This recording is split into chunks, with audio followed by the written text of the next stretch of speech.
My microphone was muted. Hello and welcome to episode 30 of Spawn Trap's Hit Pause MCU podcast, the Marvel Cinematic Multiverse podcast that is like a circle.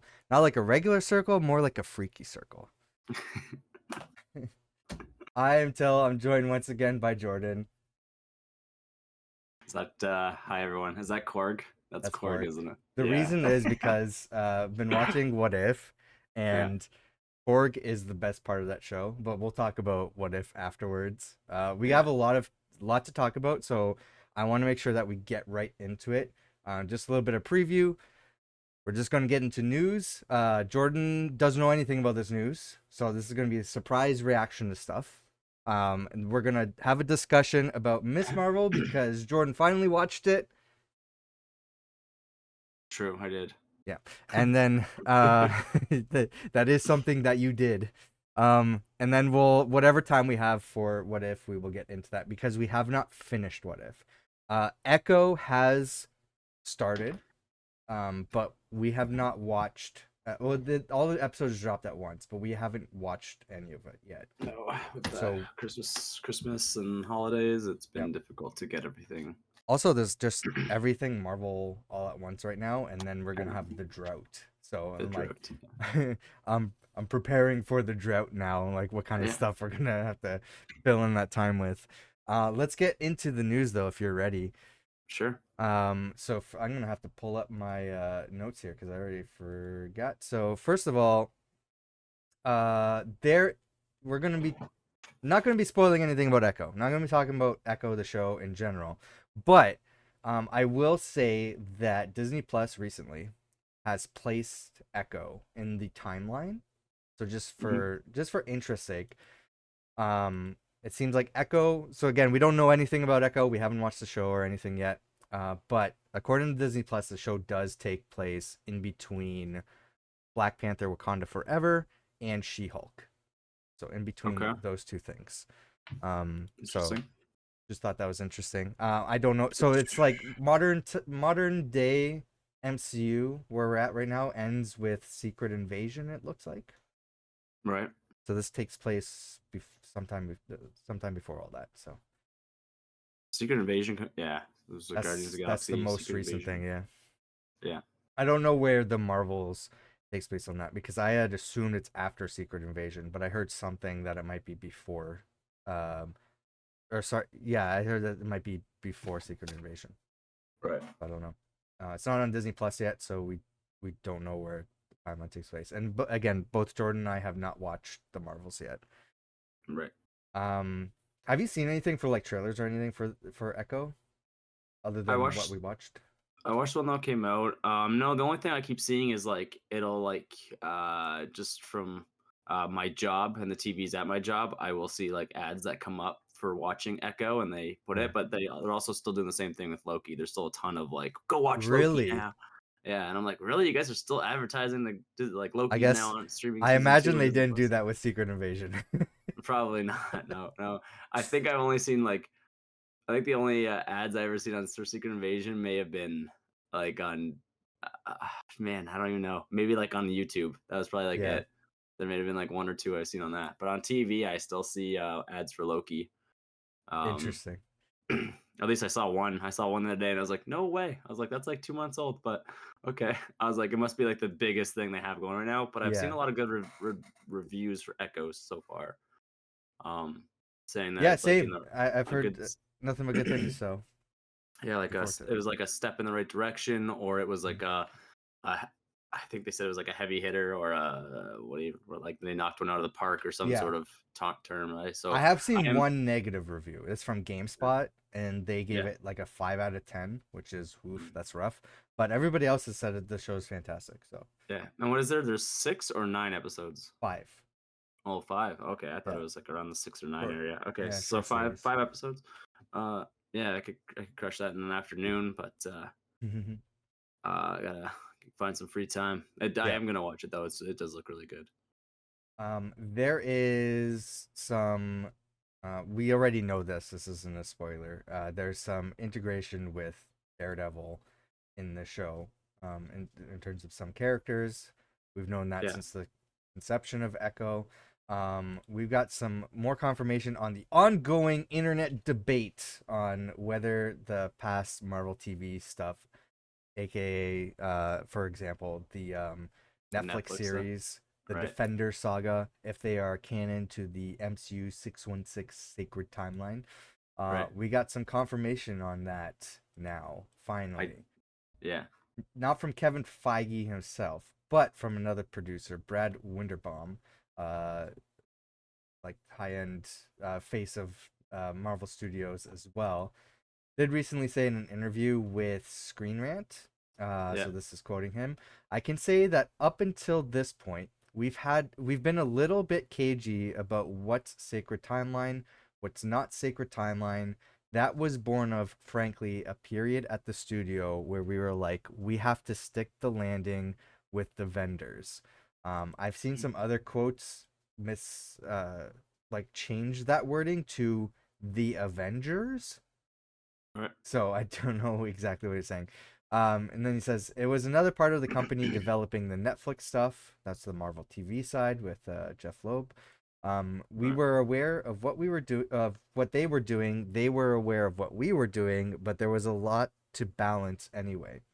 But now that some time has passed, now that we see actually how well integrated the stories are, I think that I personally, Brad Winderbaum, would be confident in saying it is part of the sacred timeline. Okay. Yeah. I didn't hear that, so that's news to that's a little bit more confirmed to me. But I was told that they added um the Disney stuff into the That is part of timeline. the that is part That's of the part. news today. Yeah, Yeah. that's part of that too. Yeah, so I said that I saw someone said that like just saw that Disney Plus added them into the like Hmm. timeline order for Disney Plus. So he's like, I'm taking that as the confirmation that it is canon. And I was like, all right, there Yes. we go. So Yes. that's the only thing I heard. At the same time that this happened, there was also a new trailer for Echo that came out Yeah, that showed um clips from all the seasons of Netflix of the Daredevil show on Netflix. okay, So pretty much confirms like all of Daredevil is canon. If all of Daredevil is canon, all yeah. of the Netflix shows are also canon. You Oh can't yeah, have one he's without the other. yeah he's like in them all. So Yeah. like, he's So yeah, you can make an argument that also Cloak and Dagger and then by extension the Runaways are also part of that canon because there's some loose references. yeah, I would say at the very least the Netflix shows are canon. That was the biggest concern for me. I wanted these characters and these yeah, stories to exist within the MCU as they were presented from the shows. So I'm happy about this. None of this is fucking new. Like yeah, I've been arguing this the entire time since we started the podcast, but yeah, everybody is like I've been looking like back seeing like from a few months ago like Reddit threads and stuff. People were still split and divided. I'm like, yeah, at that point, you gotta admit they have Charlie Cox, they have Vincent D'Onofrio, they have the costume, they had the music, they had like everything that was saying it's all integrated. yeah, Like, and we knew about the Marvel TV stuff previously. We knew they had discussions with each other. There were things some like they couldn't do because they were doing it in one or vice versa, and that they couldn't integrate stuff as easily because there were two separate teams and one was producing stuff much quicker, the TV side, whereas the movies take longer and it was hard to sync stuff up. Also the right, political stuff in the background that we've heard from like the behind the scenes stories and books that came out. None of this stuff is new. All of this stuff was obvious to me. I'm like there's nothing that says this stuff is not canon. They've been marketed as canon when they first came out. They've always been presented that way. It was just with the news that Disney Plus was becoming a thing. That's when the internet decided collectively, oh, hey, we all agree it's not canon anymore. Out of nowhere. yeah. And I don't understand where that came from. No, yeah. See, for me, I was like, I don't know. They're like, I think it was early on, but I kind of feel like it was maybe Luke Cage that he mentioned the aliens in New York and the No, Hulk smashing stuff. this so all Or the was shows take place before um Oh, you talking about what the Avengers movie, the first Avengers movie? The first Avengers movie, Yeah, yeah. yeah. Yeah, They one of all them, mention it. yeah, they all mentioned like the Hulk smashing and stuff, but one of them I remember specifically like right after watching the first Avenger movie, I watched one of the seasons talked about the Battle of New York, and I was like, well, that's fucking in it, unless it's a different timeline, but it's fucking Yeah, part of the they MCU. So they've I was, mentioned. yeah, yeah, I was just like, I was like, I don't know, unless they like somehow say it's not, and they can convince me. I was like, I'm Yeah, saying it's part until it isn't. So I was that like, it that's made been my sense. stance. It's all Yeah, canon until they say no, it's not. right. Because I think that's I the think we had way that that they discussion. were introduced, is it's canon. So Yeah, yeah, until they say otherwise, like there's nothing that says that it isn't. Like I can just say, like some people say that about the first Incredible Hulk movie, but that's definitively canon. Like I can just say like, oh, if nobody liked Thor: The Dark World, so that's no longer canon. Like I can't just say that. right. Like that's just not something that you can do. So yeah, that's been our stance. We told you so. Yeah, Like it's a weird stance to take that it I know. isn't when there's so much evidence that says it is. That's so crazy. I Like, get. just be like, I know. just because you don't like it. In There's a lot of denial. there's quite a few movies I'm not a huge fan of, and I'm just like, that wasn't one of their best. Yeah. But unfortunately, like She-Hulk, I'm like, unfortunately, it's still part of the MCU. Yeah, Just there's like I call it the Iron Fist yeah, situation. It's because yeah, you don't want this to be canon because you didn't like Iron Fist. That's fine. right, You don't have to like Iron Fist. It's still part of the canon. And exactly, this yeah, by the way, like this stance that I have, also goes with Agents of Shield, Agent Carter, Cloak and Dagger, the Runaways, and even the Inhumans. That's all yeah, still canon until Marvel says that it's not. So I right. hate to break it to you, Just but on that's. just on different levels of Earth. Man, there's a lot of stuff that goes on Earth. Like we are the Hmm. Florida of the universe, man. Like it is like it's just like I think they literally refer to Earth like Terra. I think they literally refer to it as a trailer park Yeah, planet. pretty I, much, yeah. I forget who says it, but it is, yeah. Like we're just like this inferior race that just keeps like dabbling in superpowers and aliens and then just upgrading ourselves. Like we are just it is nuts. All right, next in the news, we got a small update on Captain America: Brave New World. Not an encouraging one, because I think they finished everything in that movie. It was supposed to come out this year, and it's been Yeah. delayed. So we know it's been delayed. Matthew Orton, I can't remember. I'm gonna bring up what he's worked on before. He's been hired to write additional scenes for the movie, and they're going to be doing reshoots in the middle of this year, For the Captain um, America movie. for the Captain America movie. Oh my god, Um, isn't this the second time they had to fix something in it? I don't know. Or I am I don't thinking of a remember. different one? I don't remember I, another time, but that doesn't sound like when they have to hire in a writer after the movie's done and do yeah, reshoots. It doesn't seem like a good sign. But I'm glad yeah, that they're doing this because I'd yeah, rather them not put out something that's not good, right? yeah, yeah. I think Um, they're tired of putting out stuff that's not good. Matthew Orton previously worked as a consulting producer for Marvel Studios' Disney Plus series Moon Knight. Okay, yeah, that's a good one. That was a really good season. Yeah. Um, Next up, unfortunately, I have some sad news, Jordan. You probably heard this one. Hmm. Steven Yeun drops out of Thunderbolts Oh, I after didn't hear that. af- No. after the strikes. There's just scheduling conflicts, and he had to drop out.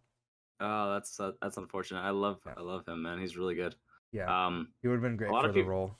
I don't know any of the characters in Thunderbolts, anyways. So, You don't? I not really. Is that them there? That's them right next to it. I guess I know them. Yeah, I can I try don't. to. I could try to. I No, it's okay. It's okay. I remember. I do remember them now. Actually, I just don't Okay. remember who he was supposed to be. He was supposed He to was be. supposed to be Sentry. Okay. All right. He was supposed to be Sentry. Yeah. Cause okay. Yeah. I think that's what I was gonna say. I was like, I don't know who Sentry is, but I was told that he would make a He good was Sentry. Marvel's Yes. answer to Superman, Okay. pretty much. And then Marvel had other Superman like characters that they introduced later on. Right. Sentry's got like a dark story. So Yeah. Oh it's yeah. like Like a dark twisted Superman. Um Marvel has like Icarus. Icarus was like a yeah, freaking Icarus is Superman type. Superman too, yeah. Yeah. There's actually there's a I don't know if they'll ever bring this up. I did hear a rumor once that they're introducing it, think of introducing these characters as a joke, which I would love. There's a Marvel Justice League parody called Squadron Supreme, and there is a Superman like character in there. But Yeah. they've got like parodies of Superman, Batman, Wonder Woman, Green Lantern. They have like a whole bunch of parodies there. And I think the idea was to it's going to take me a while to find like the source of this, but the rumor was that they're going to introduce them as like a probably for like the Wonder Man series, I think it was that they were working on. Right. Like introducing them as sort of like a movie, like a instead of actual characters, they're like movie characters, like superhero characters in a movie that are Right. parodying Justice League. I'm like, I would love that.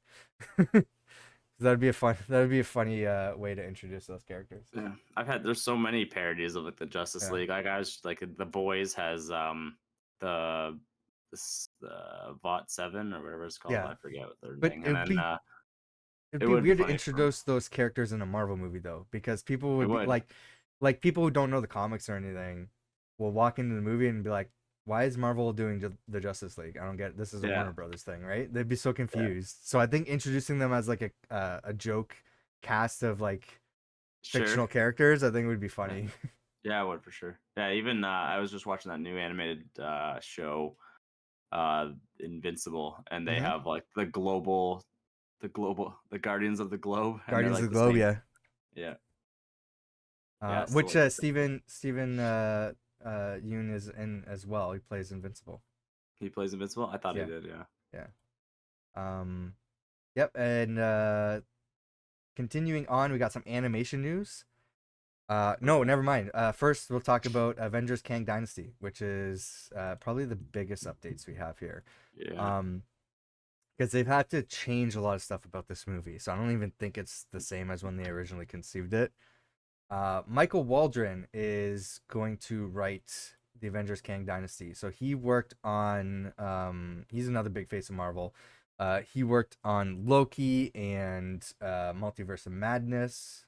So I think he's got the Marvel multiverse kind of locked down in terms of like writing and planning things out. So I think Right. he's the right choice to write this movie. Hmm. Um, so hopefully we will get a good event. I don't know if they're going to stick with the Kang Dynasty. I think the rumor is they might change the title. Okay. Yeah. Other big update revolving around that. I don't know why I don't have. I guess I didn't put a picture in. Jonathan Majors is found guilty. Um, Mm. but I don't know how long of a discussion we want to have on that. Yeah, I don't know. I want to watch the first interview he gives on it. He did do That's an interview, yeah. yeah, so, I got it up right here like, next to me. I didn't open it. It's just like I can just see him. That happened when, like last week. The When's the interview or date? The interview, the yeah. Is there a date on it? not on what I see here, I think it no. was on a Monday, like the Monday. You shared it to me January 5th, it says, so. Yeah, it seems about right. Um yeah, I have to watch the interview. I want to read more on that. It's a little disheartening to hear because I enjoyed his take on Kang, and I thought Mhm. he is a really good actor, but Yep, that's just some sad news, and I hope I don't know. It's not a good look for your character. Like for sure. not Kang, but for Jonathan Majors, it's not a His good look for personal him. character, yeah. Yeah, Um, yeah, it's disheartening news. Kind of what a waste of kind of what a way to waste one of the biggest opportunities in yeah, cinema. Like probably would have been up there being paid very well. Uh, you're like the actual face of the new villain. You know, like if Thanos or yeah. You can imagine just Josh Brolin yeah, like having him, but like that's crazy. yeah, like Josh Brolin though, his voice was perfect for Thanos. But at the end of the day, if it was him who had done something, you could Hmm. have got another voice actor who could have Yeah, impersonated him. he did It's motion harder capture when and everything too. So yeah, which yeah, I mean, you can still do for somebody else as well, yeah. but just very very rough blow for Marvel when you put the face of your new villain, not even just one villain, when you multiverse him into Yeah. over infinite amounts, and that's so Yeah, and they didn't get several actors for different variations of Kang. They kept the one actor. right. And if they Yeah. had, if they used different variants like they did in other, other things, it would have been probably a little bit easier to do. Yeah. Pretty difficult when you plaster him as the face of, like, at the end of Ant-Man where he's just everywhere. So I've heard a lot of rumors, whether like I've heard just mostly fan theories, but they're like just drop all the Kang, like no more Kang I've seen villain, that like too.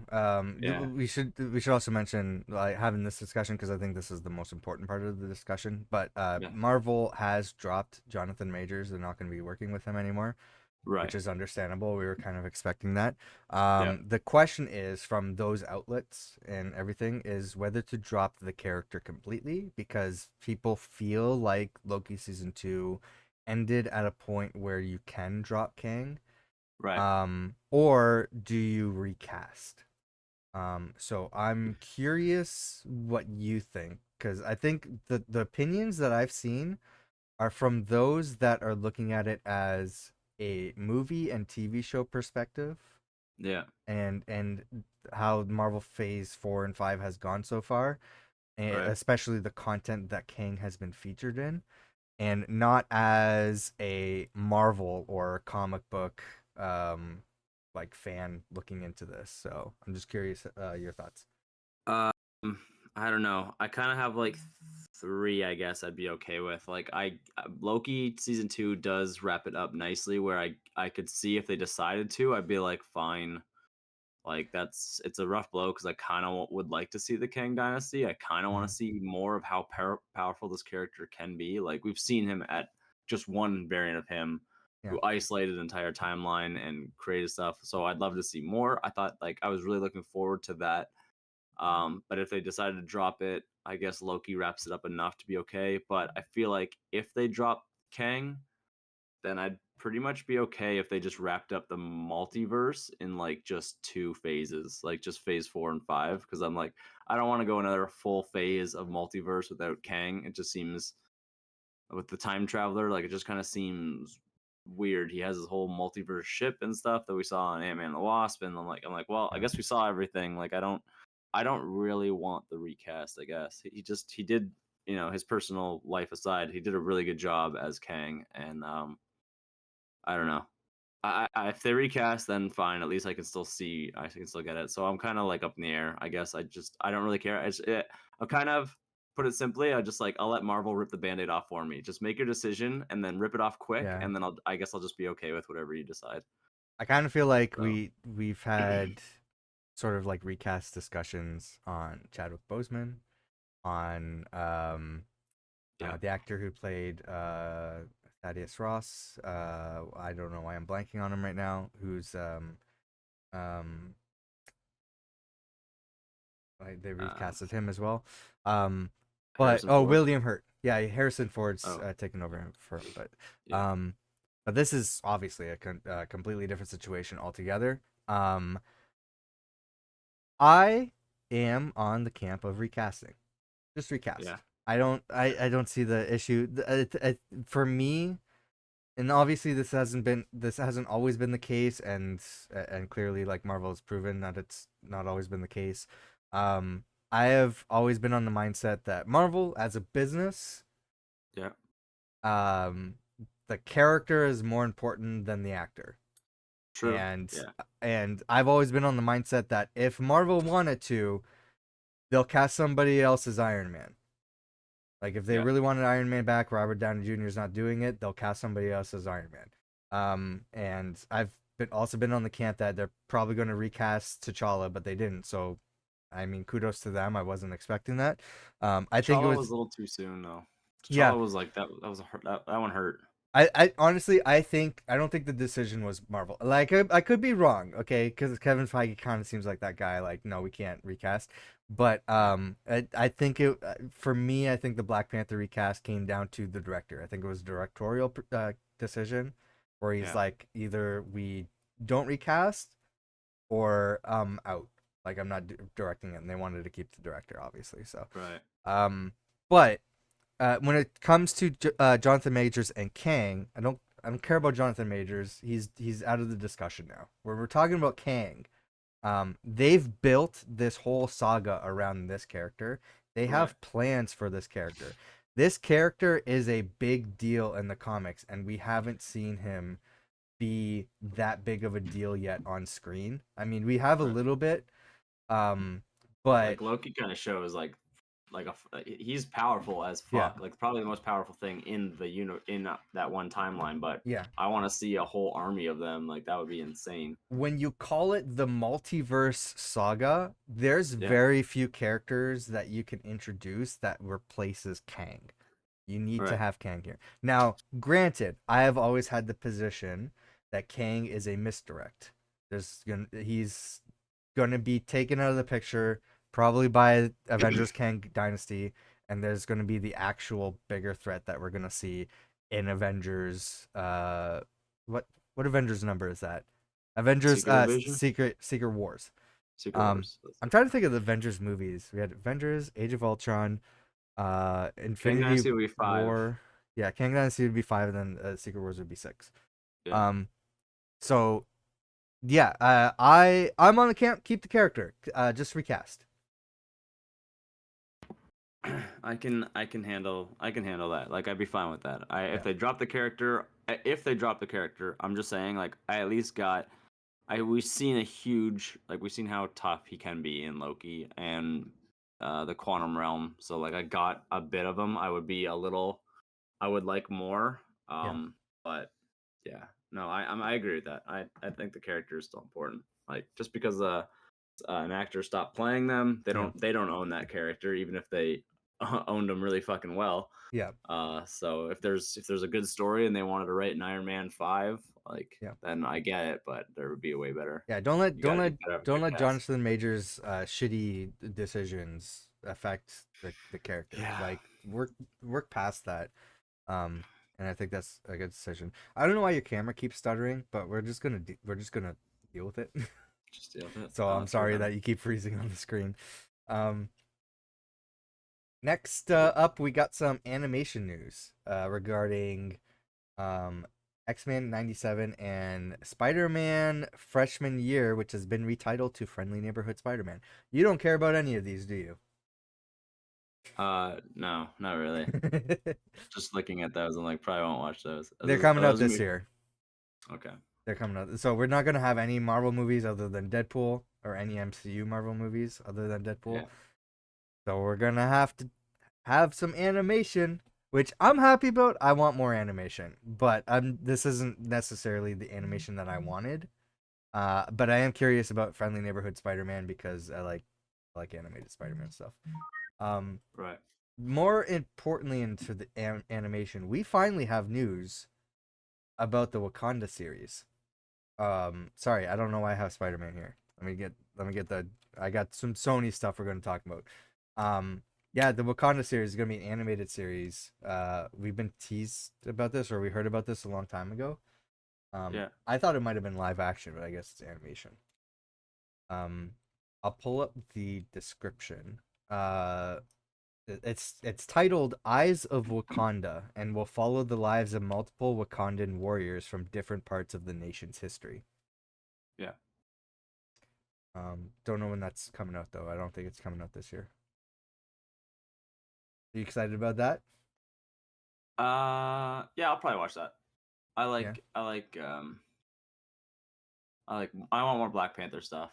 I was kind of sad in this What If. I don't know if I've seen Black Panther yet. We saw I don't know if they will. I think we're just gonna get his father, T'Chaka. the father, yeah. But even if we did, it won't be Chadwick. So to me, Yeah, like I want to see more Black Panther, but I'm sad because it's not him. So I'm very yeah. yeah. That's another thing. It's an animation. I'm like, you don't. I know it sounds insensitive, but you don't need Chadwick Boseman for an animated role of I know. a I comic book know. It character. just You when I know? see him, I know, but when I see him, it just makes me sad though. Yeah. But I'm like, yeah, Black Panther, hell yeah. I love Black Panther. I think his suit is so cool. It is What do you think just about for What do you think about the Civil War suit? I was always in the mindset. that I wasn't a huge fan of the introduction in Civil War because I felt the suit kind of looked a little Power Rangers. I could see that, but did you like his one from the first Black Panther movie better? Yeah. Oh yeah, for sure. Yeah. Yeah. No, for sure. Like I get it, but I liked it. It's kind of like, when you ever see Spider-Man make his own suit, like the Tom Holland's Spider-Man suit was Yeah. rough looking compared to the Tony Stark one, but uh I don't know, I liked it. I didn't I guess I never really like fully analyzed it, but when I first saw him, like I love Civil War, so I still like the way he Yeah. looks. Um it probably could have used more like it's very solid black. So if it had like a little bit more like accent pieces, I guess I would like it more. But that scene when he's Yeah. like taking out that convoy, I love that. And I like him actually pulling his whole helmet off, even though Yeah. um she does the nanotech one later. Yeah, it's that original helmet for me, I think. It made it feel like they Power took like the Rangers. Power Rangers helmet and stuck it on That's him and funny. painted it black. Um yeah, so next up we have some Sony Spider-Verse news that I'm always excited about. I feel like I'm the only one. First of all, there's a Spider-Man Noir live action series in the works for Amazon. I was not expecting that. No, for Amazon, no, it was not either. Huh. But even like live action, like an animated Spider-Man Noir, Is it gonna sure. be Nicolas Cage? I doubt it. You can't have Nicolas Cage as young as he wants to pretend to be. Yeah. Um, you can't have Nicolas Cage be Peter Parker live action. No, I don't think so either. I was just curious. That would be hilarious. um, I'm looking for. I always want to see a live action Spider-Man series. Yeah. Spider-Man Noir wasn't what I was expecting, but I'm down for it. That'd be kind Yeah. of cool. Have you ever seen or read anything Spider-Man Noir about No, the no, character? but I am excited for Yeah, it because it does look cool. I liked Spider-Man Noir when in the first one. yeah. Um, I don't want to trail off topic from this, but it just came across my head. Do you know when the third Spider-Man is supposed to come out? That There like was there was a date. Now there's no date because of the strikes. uh, okay, all right. Which one was it? Is that one called Beyond the Spider-Verse? Beyond the Spider Verse. Yeah. Okay, all right, yeah. What's the date for this one, or is it just in the works? Oh, I don't know. Let me pull up the article and I'll see. I think it's just in the works. In the works. Okay. Um, Interesting. I yeah. was just curious because me and my coworker were just talking about the beat. He just watched that one, and Mhm. he like lost his mind about how awesome it was. And Yeah. he's like, "Do you know when the third one's coming out?" And I was like, "I think it was No. supposed to be released this year, but I don't know if there's an actual date." Yeah, I can't remember if it was this year or next year. I'm not I know. sure, I but I I who thought it knows? was like I feel like we got the last two for Christmas, so I Yeah. like around Christmas time. So I thought we were supposed to get this one around. Well, the last one was delayed from the original release date. Yeah. So like we could see another delay. But it says as previously reported, the Untitled series will. I guess it was reported before. Um, but as previously reported, the Untitled series will follow an older, grizzled superhero in 1930s New York City. An individual with knowledge of the project says that the show will be set in its own universe, and the main character will not be Peter Parker. Interesting. It's a different character. Yeah.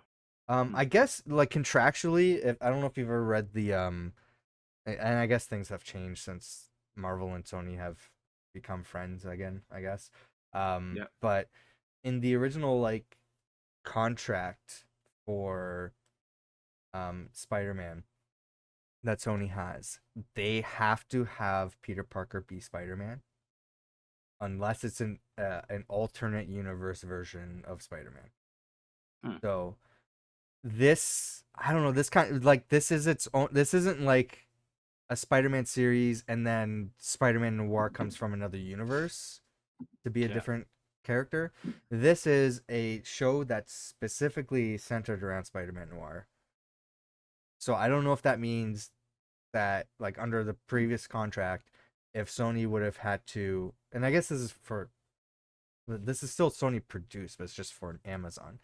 Um, I don't know if Sony would have had to make him Peter Parker because that's the main focus of the character, right? Or Right. the fact that it says Spider-Man Noir, um, indicate that no, this is intended to be an alternate Spider-Man, so therefore we can change the character around from the contract. Hmm. Yeah. Because Yeah. there's I don't also know. certain rules that Sony has, like they can't change Peter Parker's race, he can't do drugs, he can't swear, he can't murder people. Right. But I think with if they can change this character, not make him Peter Parker, I think it's anything goes. Maybe we do see a murderous drug dealer Drug, Spider-Man. I don't drug know. fueled. Yeah. Yeah. Huh. Um. Yeah. Let's continue on. Next up, we finally have something I've been waiting for. Updates on Silk Spider Society. Do you know anything about Silk? I think we spoke about her before. I feel like quite a few of our podcasts we've talked about her, but there's always the updates are always about something else or something different or something. Yeah, there's So barely any news we've heard about this, but it says the writer's room for the new MGM Plus slash Prime Video series, so another Amazon. Silk Spider Society is tentatively slated to reconvene in mid to late January, which is now or close to it.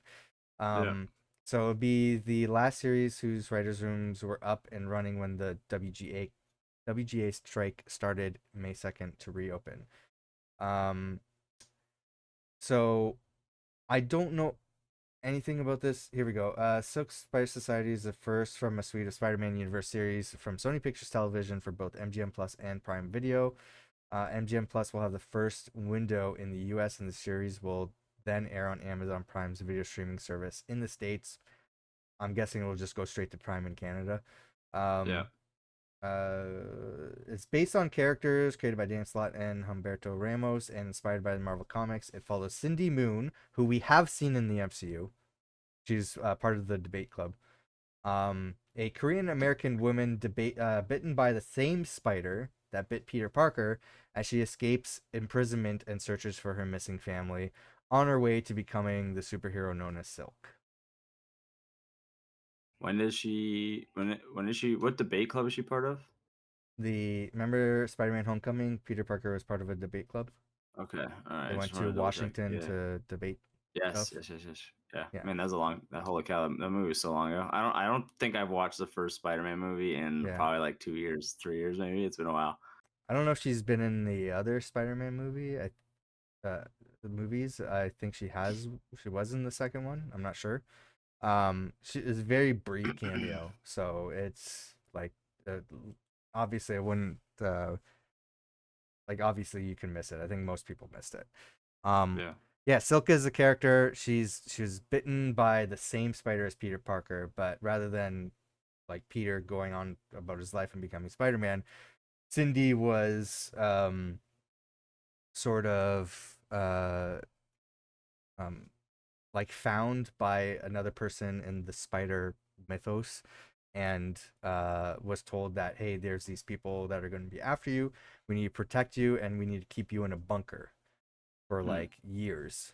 Peter Parker finds out about her and then goes to rescue her, Hmm. and because they have like this spider connection, they just anytime they're in the same room together they just start fucking. That's hilarious. Peter Parker and Silk. Yeah. That's amazing. That's awesome. So I don't want to. I don't want to see that while they're in high school, but no. when they're if it's an older one, that's Yeah. fine. So yeah, I don't think we're gonna see that on screen. No, just uh, that'd be so funny. They like, I'm coming to rescue you, and Peter goes into the door and it yeah. closes, and then you just like they come out and their hair is disheveled, and they're Yeah. just like she's like putting her sweater back on, like it's just like a mess. Peter's like, all right, I guess we can get out of here now, finally. That's wild. That's Uh, hilarious. I gotta tell Jess that because she'll yeah. find that funny. um, the big news we have, leading into our main topic here. The Marvels is out on digital next week, January 16th. Actually, in a Oh, few okay. days. Yeah. And then That's own my it on one. Blu-ray February 13th. Stream. It doesn't really say it's streaming. I don't know when the streaming is dated. But you can presumably buy or rent it much sooner than I was expecting. I was thinking like mid to late February for this movie, but Pretty- pretty much as soon as it comes out on DVD, you can stream it. Let's But not we talk. wouldn't Let's do not that. talk about that. But yeah, so we didn't watch this in theaters, so we're looking forward to watching it, and Yeah. I've been looking forward to this movie for a while. So I still have like high hopes for it. Like I think I'll still enjoy it. It was just hard because there's been like I don't really have anybody who's gone and seen it. I haven't really gotten like good reviews. yeah, Especially like if you go on Twitter or anything, like people are just roasting the movie, which it sucks. Like I'm hoping that's good. It's I've just heard like I've heard mixed things. I've heard that it's a fun movie, yeah. but it's not like the best Marvel movie, and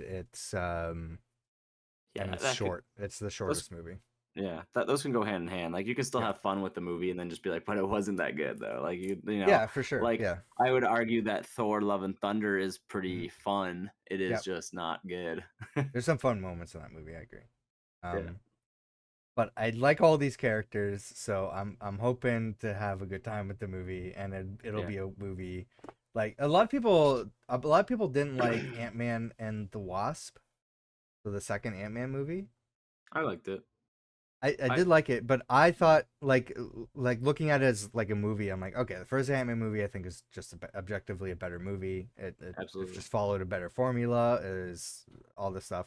But Ant-Man and the Wasp, I think I rewatch more because I think it's a more fun movie. more fun movie. Yeah, Yeah. I could agree with that. Like Ant-Man and the Wasp is probably one of the ones I watched the least. I didn't really like it, but I Hmm. will agree that it's fun. Like it has a lot of fun moments with Scott and the Wasp, and they shrink like the whole like little base there, Yeah. and he's on house arrest. So like there's fun moments, but like one is still my favorite just because I like watching I love the fight with Sam Wilson and stuff like that. Like there's like more elements of Yeah. like him attacking the Avengers base. I think I watch the third one the most though actually. Like I actually because Mm. I love sucks, but I love Jonathan Major's performance so much and I Yeah. like that he's finally facing like a very powerful villain that I Yeah. enjoy. Um I feel like he We're uses we're his in the suit more. minority and love and like that movie. So. Yeah, I enjoyed that movie. It Yeah. sucks because everyone's like that was not good, and I was like I thought it was really Yeah. fucking fun. We need to have that. We need to have that phase 4 or 5 what was good in the MCU discussion. Yeah, we will. um all right. Let's you finally watched Miss Marvel. I Let's did. talk about it. All right. Um, I'm gonna be honest. I spent most like it was so hard to keep my attention. I was on my phone a lot during this. I was. It was hard. I tried to rewatch 1, 2, and 3, and I was like, "Ah, I kind of just pretty much remember all this anyways. Like this was a bangle. So I So you just watched. continued from 4? I watched a little bit. Like I went back and watched like all the like kind of like what happened or where it ended, and Yeah. like just skimming through. But then I just pretty much watched like 4, 5, and 6. The Yeah. big fight at the end. Was like and her like rescuing people like with police cars and stuff with like her hands. There was a lot that I liked about her superpowers Yeah. because they kind of stayed with like the whole like she can go big kind of thing, but without Kind making of, it too yeah. much. Yeah, but without making it too much like Ant-Man. Um, because I mean, if you look at Miss Marvel and like the video games and the little I know about her, I was like Yeah. her stuff is pretty similar to Ant-Man. So I would say uh more so Reed Richards, Mr. Fantastic. oh, yeah, true, yeah. Um, but yeah, I enjoyed the way her powers and stuff did. There was another character in it. I don't remember his name, but he was shooting like this like green like crystally plasma out, and Comrade. I thought it looked absolutely terrible. Oh yeah? It looked like a little kid was playing with like just drew powers. Like the animation Right. got real bad by the end. It was kind of I was like, oh my god, is reminding me of the Secret Invasion fight. It was not that Yeah. well done. Her powers What look ha- cool. Yes, her powers did Yeah. look cool, but there was a couple times where like I feel like they could have cleaned up the editing a little bit because some of it kind of looked a little choppy. Like I was like, well, that Sure, looks yeah. super fake. I know it is, but like if you look at Thanos, a lot of his stuff looks more like I was like, you guys animated Thanos better than you did Yeah. this girl's powers, which I know it's a you're doing a movie versus a show, but it was it was hard for me to like stay focused. Now there was something I missed because I was on my phone. Yeah. That kid started like using his powers and started like EMPing like all around him. What Hmm. happened to him? I don't know what happened. Did he just He disappear? couldn't control his powers. Did he die? Oh, what happened? Like how did that end? Um, Yeah, I forgot what happened to that guy.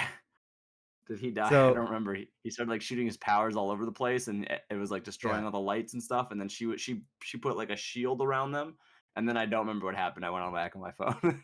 So how do you want me to do this? Because I have notes per episode for like things I would like your quick opinions on and everything. Yeah, Um, or I could just say it right now. you could tell me. You say whatever you Okay. want. So so she punches a hole into the ground. Yeah, I guess because it's New Jersey. I don't know. And then yeah, he escapes underneath, and then he gets she tells him to go to the docks. He goes to the yeah. docks and he gets out of the country. He goes to Karachi and visits the guy from the Red Daggers to like recruit him or Okay. help him out. Did we see that? I didn't see any of that. Yeah, I don't remember. that was in the ending, like a montage uh, scene. okay. I don't. Yeah, I didn't really remember. I didn't remember that part. And then I made sure I watched obviously where Captain Marvel Hmm. she goes up into her room, and then all of a sudden she gets like basically like pulled through space or powers whatever Yeah, light, and then Captain Marvel just gets blasted into her bedroom, and then she's just in a teenager's bedroom full which of is pictures where of herself. I think that's where the movie is gonna start from. Right, right. And so I told my girlfriend's out of town, and I told her that I watched that. And for a split second, she goes, "You watched the movie without me?" And I was like, "No, no, no. I watched Miss Marvel, like the 3 episodes." And she goes, "Oh yeah, I'm not gonna watch that." so so she just made me tell her what happened Yeah. because she Okay. gave Yeah. up Yeah. going back for it. That's fair. You Um, know what? I just it's hard for me to get into teenager drama. I just don't care. well, it's a So lot like more than just the teenager I stuff in here. I know, mean, Spider-Man um, has that too. That's part of the character. I mean, right, and it's not really that's a character for us. It is a character for kids. Like right. this is kind of Uh, like the new age Peter Parker. and I think she does a really good job Yeah. playing Kamala Khan. I think she does a great job playing the character. Yeah. Nothing of that. Just I don't know what it was. It didn't entice. It didn't pull me in. So Sure. it was hard. But hopefully the movie does. Like I'll see a little bit more of her. Hopefully less kid drama. Yeah. She'll kind of be like the fun kid that the adults bring around, kind of like Oh Spider yeah. It's Man. So based on the trailers. Yeah. I'm hoping that that kind of makes it a little bit more interesting to me. You miss over the biggest part of the finale, What where was that? it's revealed that she's a mutant, which is a huge change from the comics where she's an inhuman. Right, right, right. I do remember them saying that. I just Yeah. like they said that isn't I say that's why her powers Yeah. work with her so well or something like that. Yeah, So I'll yeah. get into it. I got notes here, but it is a Okay. shame because this was my favorite Phase 4 series. Yeah. So it is upsetting to hear about that, but I get it. I get it. Um, the I want to say like the first episode, um, how the series like the just the style of it very much had like the inspiration for movies kind of like Scott Pilgrim and stuff like that. Whereas a Right. lot of like hand drawn animations and stuff looked really cool, so I love that. The music choices and everything, how everything was shot. I just thought it was very well done. Yeah. Obviously casting was perfect because Yeah. Iman Vellani is the perfect choice for this role. Yeah. Um, we got introduced to Scott Lang's podcast in the first episode. So Oh, really? he has a Yeah, it's been a while podcast. since mhm. Um, I loved Kamala's family. Yeah. Like any interactions she had with her family. I thought it was fun. I really enjoyed those characters. The music reflecting her culture was a lot of fun too. Like that Yeah, was nice. they had a lot of cool. I think they had Cruella in one episode, which was awesome. So I loved seeing the music choices in this show. Right. Um, we got introduced to the bangle in the first episode. So this Yep. was a gift from her grandmother Sana, which was her mother's Aisha's bangle, Right. um, that they found. So I'm getting a little bit ahead. We'll discuss where it came from, but I think this is like one of those kind of artifacts like the Ten Rings, um, where I think it has like some sort of integration, and we're seeing like it's otherworldly, it's alien, and it's gonna have some sort of bigger meaning and maybe like secret rewards or something. Right. I think I think it was also mentioned in the show, but we thought it was gonna pertain something with the Ten Rings, and it's Yeah, gonna maybe it's part of the signal thing that's going on. yeah, I think so. Yeah. Um, we uh get a look at Avenger Con. I think was kind of fun. Mhm. Um, there's just this is just overarching all of the episodes. I like how we start with her like trying to craft her own costume, and then her mother making the comment like, "You're not gonna be dressed like Captain Marvel because she wears tight outfits, and that's not who you are." And then Yeah. she kind of like takes that comment and looks in the mirror, and she's not happy with the costume. She's trying to like alter it and stuff based Yeah. on that comment. And then we do see like throughout all the episodes, she's giving she's she's given a little bit of pieces of her costume by different people in her life, Yeah. that have like important significance to her. And we get the final shot of her staring in the mirror in the final episode where she's happy with her outfit. It's just a complete contrast to the first episode, Right. which I thought was really cool. Yeah. And the costume looks really nice too. I like it. It goes Yeah, I I've it seen the looks new costume in the like the trailers and stuff for the Marvels movie, yeah. and I'm kind of like upset because I'm like the costume was perfect in this show. I don't know why they had to change it. Uh, Um, which seems weird. yeah, Hopefully she's wearing the same one when it happens because I'm like, how did you teleport? But then they also changed your costume when you got teleported. So hopefully it's like something that she changes yeah, later for space. But I get yeah. it if it's for space, that makes I think sense. all But of them change costumes though, because Monica has a different costume where um it's like really stark black and white, and it really yeah, looks cool. And then Captain Marvel has like a more muted colored costume, which looks really weird in my opinion. But um, then what I want to talk about is the power change from the comics. Um, but I think we both kind of agree it was a good idea for them to change her powers for the show. Even though I was yeah, skeptical at first, I'm like, why are they giving her different powers? Um, the powers look cool. Like yeah, the hard light was a yeah, really cool effect. It gave her a new identity that's separate from like Reed Richards. Like this is her own story. This is her own power. right. And it made sense with the story that they were telling in the MCU. Um, so you kind of feel the same way? Yeah, I feel the same way because you are right. It would be too close to Reed Richards Yeah, slash Ant Man. I was like, you'd be kind of mixing like you can go tall like Ant Man, and you got like the same like you can make your yeah, hand big. Ant Man can do that. Reed Richards can stretch, so she can do that. So to make it like a hard light for yeah. herself, so like when bullets hit her, she can hard light her body, and like for like a suit. Hmm. It'll make sense if they have to go to if she's part of the I don't know, and if they want to bring her forward for the Avenger stuff, or if like we said like the rings Yeah. are shooting that like signal into deep space or whatever. If the bangles are somehow connected to that, if she has to go to space, at least her powers make sense for her to take like to be able to like I don't know. She can Survive in space. Yeah. right. Yeah, exactly. Yeah, I don't I know think it's a if good change. yeah. I don't know if you remember from the first episode at AdventureCon, Zoe getting hit by Thor's hammer. I thought that was the I, funniest shit. I don't It's a remember. hammer comes down, swings, and then she just gets struck by it. It looks like she fucking died. And then she's like swinging up in the air. And No, I she's don't falling remember. down, and Kamala catches her in her hand.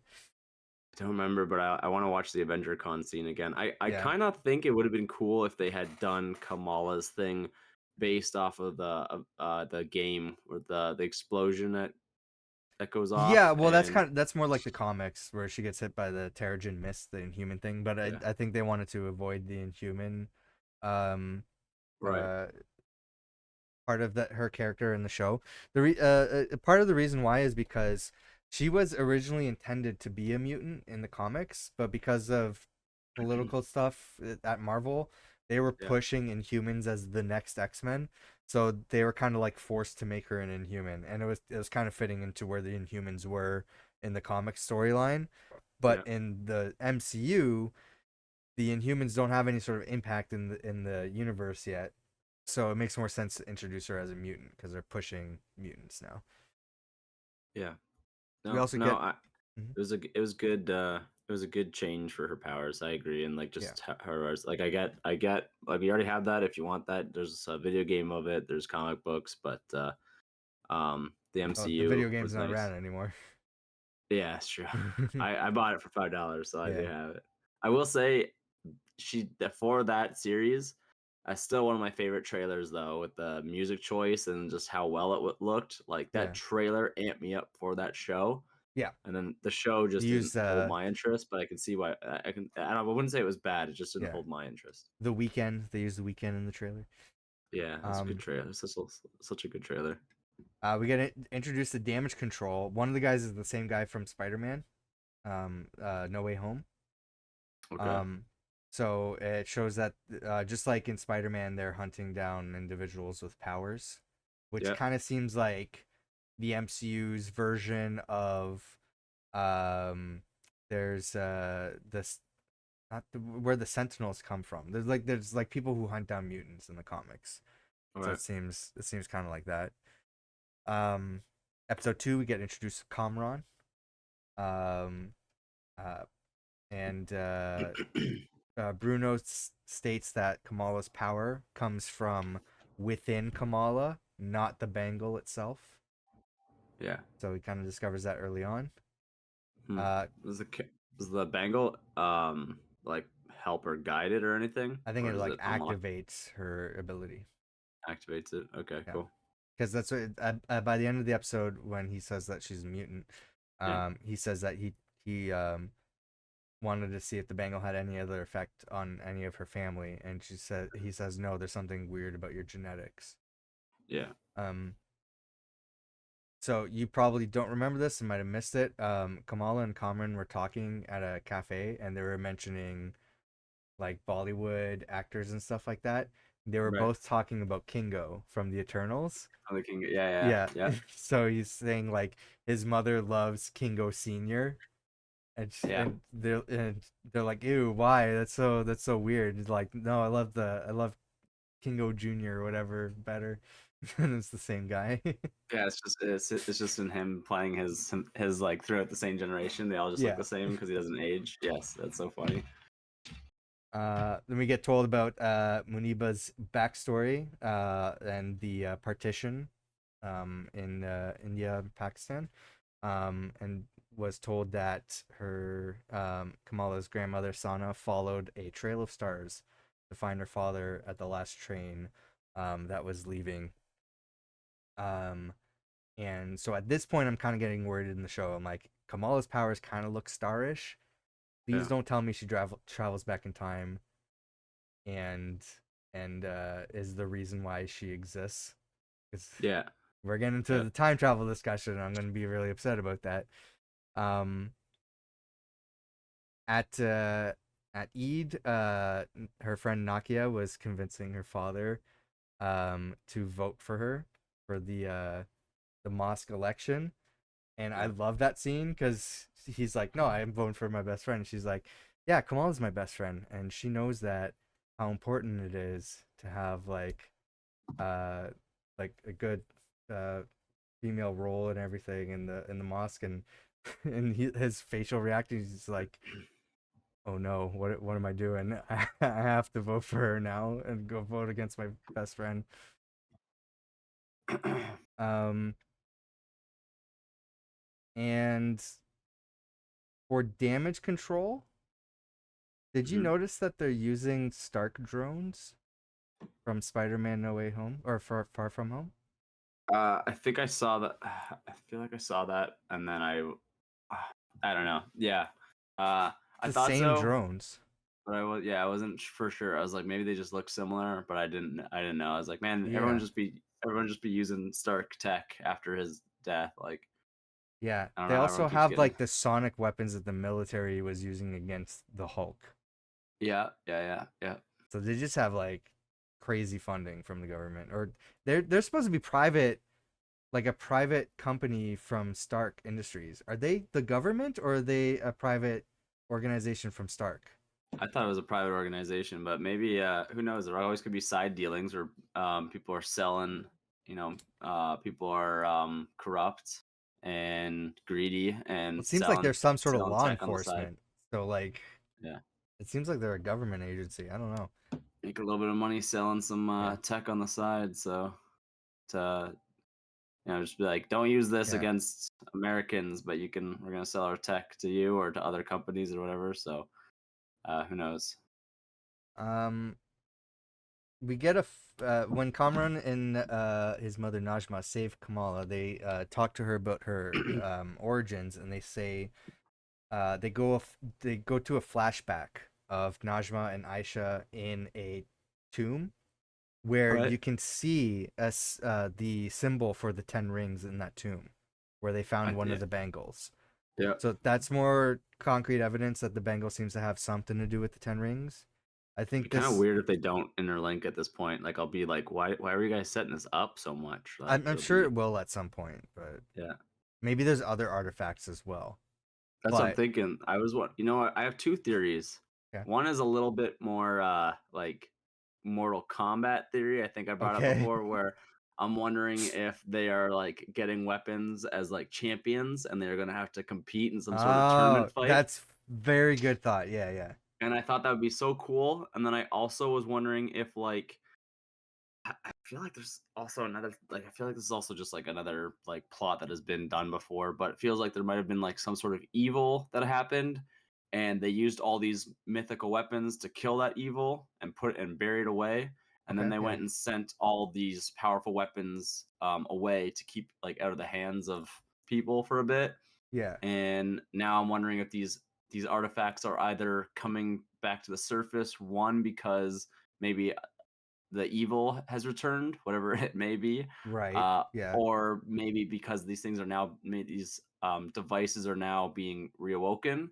Maybe Sure. that awakens the evil. So your guys are like, "Yo, you guys weren't supposed to use those weapons because now Yeah. it brings back the evil that these things like put away." So those are my two theories. I think a championship fight would be kind of cool, but I'm like, but then we're gonna have like heroes fighting heroes. Maybe they don't want to fight against each other and they have to work Right. together to get out. I don't know, but I was like, fucking, you know what? I was like, let's spice the MCU up. Like, give me a Mortal Kombat type championship fight. Like, I would love to see Kamala Khan fight the Ten Rings guy. Sure. What's his name? Uh Chai. Like, Shang-Chi? Shang-Chi. I was like, that'd be so cool to see them fight, but then Yeah. to like maybe obviously they're not going to kill each other, but work together later. So Also the actors are really good friends. um yes, yeah, yeah, but I think you are on something. I think it could be a combination of both because yeah. both sound very Secret Wars. So Okay, I think you're on to something there. I think this tomb is the tomb that they mentioned that Wenwu found to get the 10 rings. okay. So I think maybe there were other artifacts in that tomb too. They did mention that the British came in and cleared out the tomb. So that's like one artifact that they didn't find, I guess.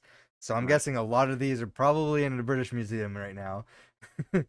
um That would be pretty cool if it had no yeah. power and then like the right person touches it and then Yeah. it awakens it. Yeah, for sure. They did mention that there's two bangles. They needed to find two, and they only Yeah. found one. It was attached to a severed arm of a like a Kree arm because the arm was blue. Hmm.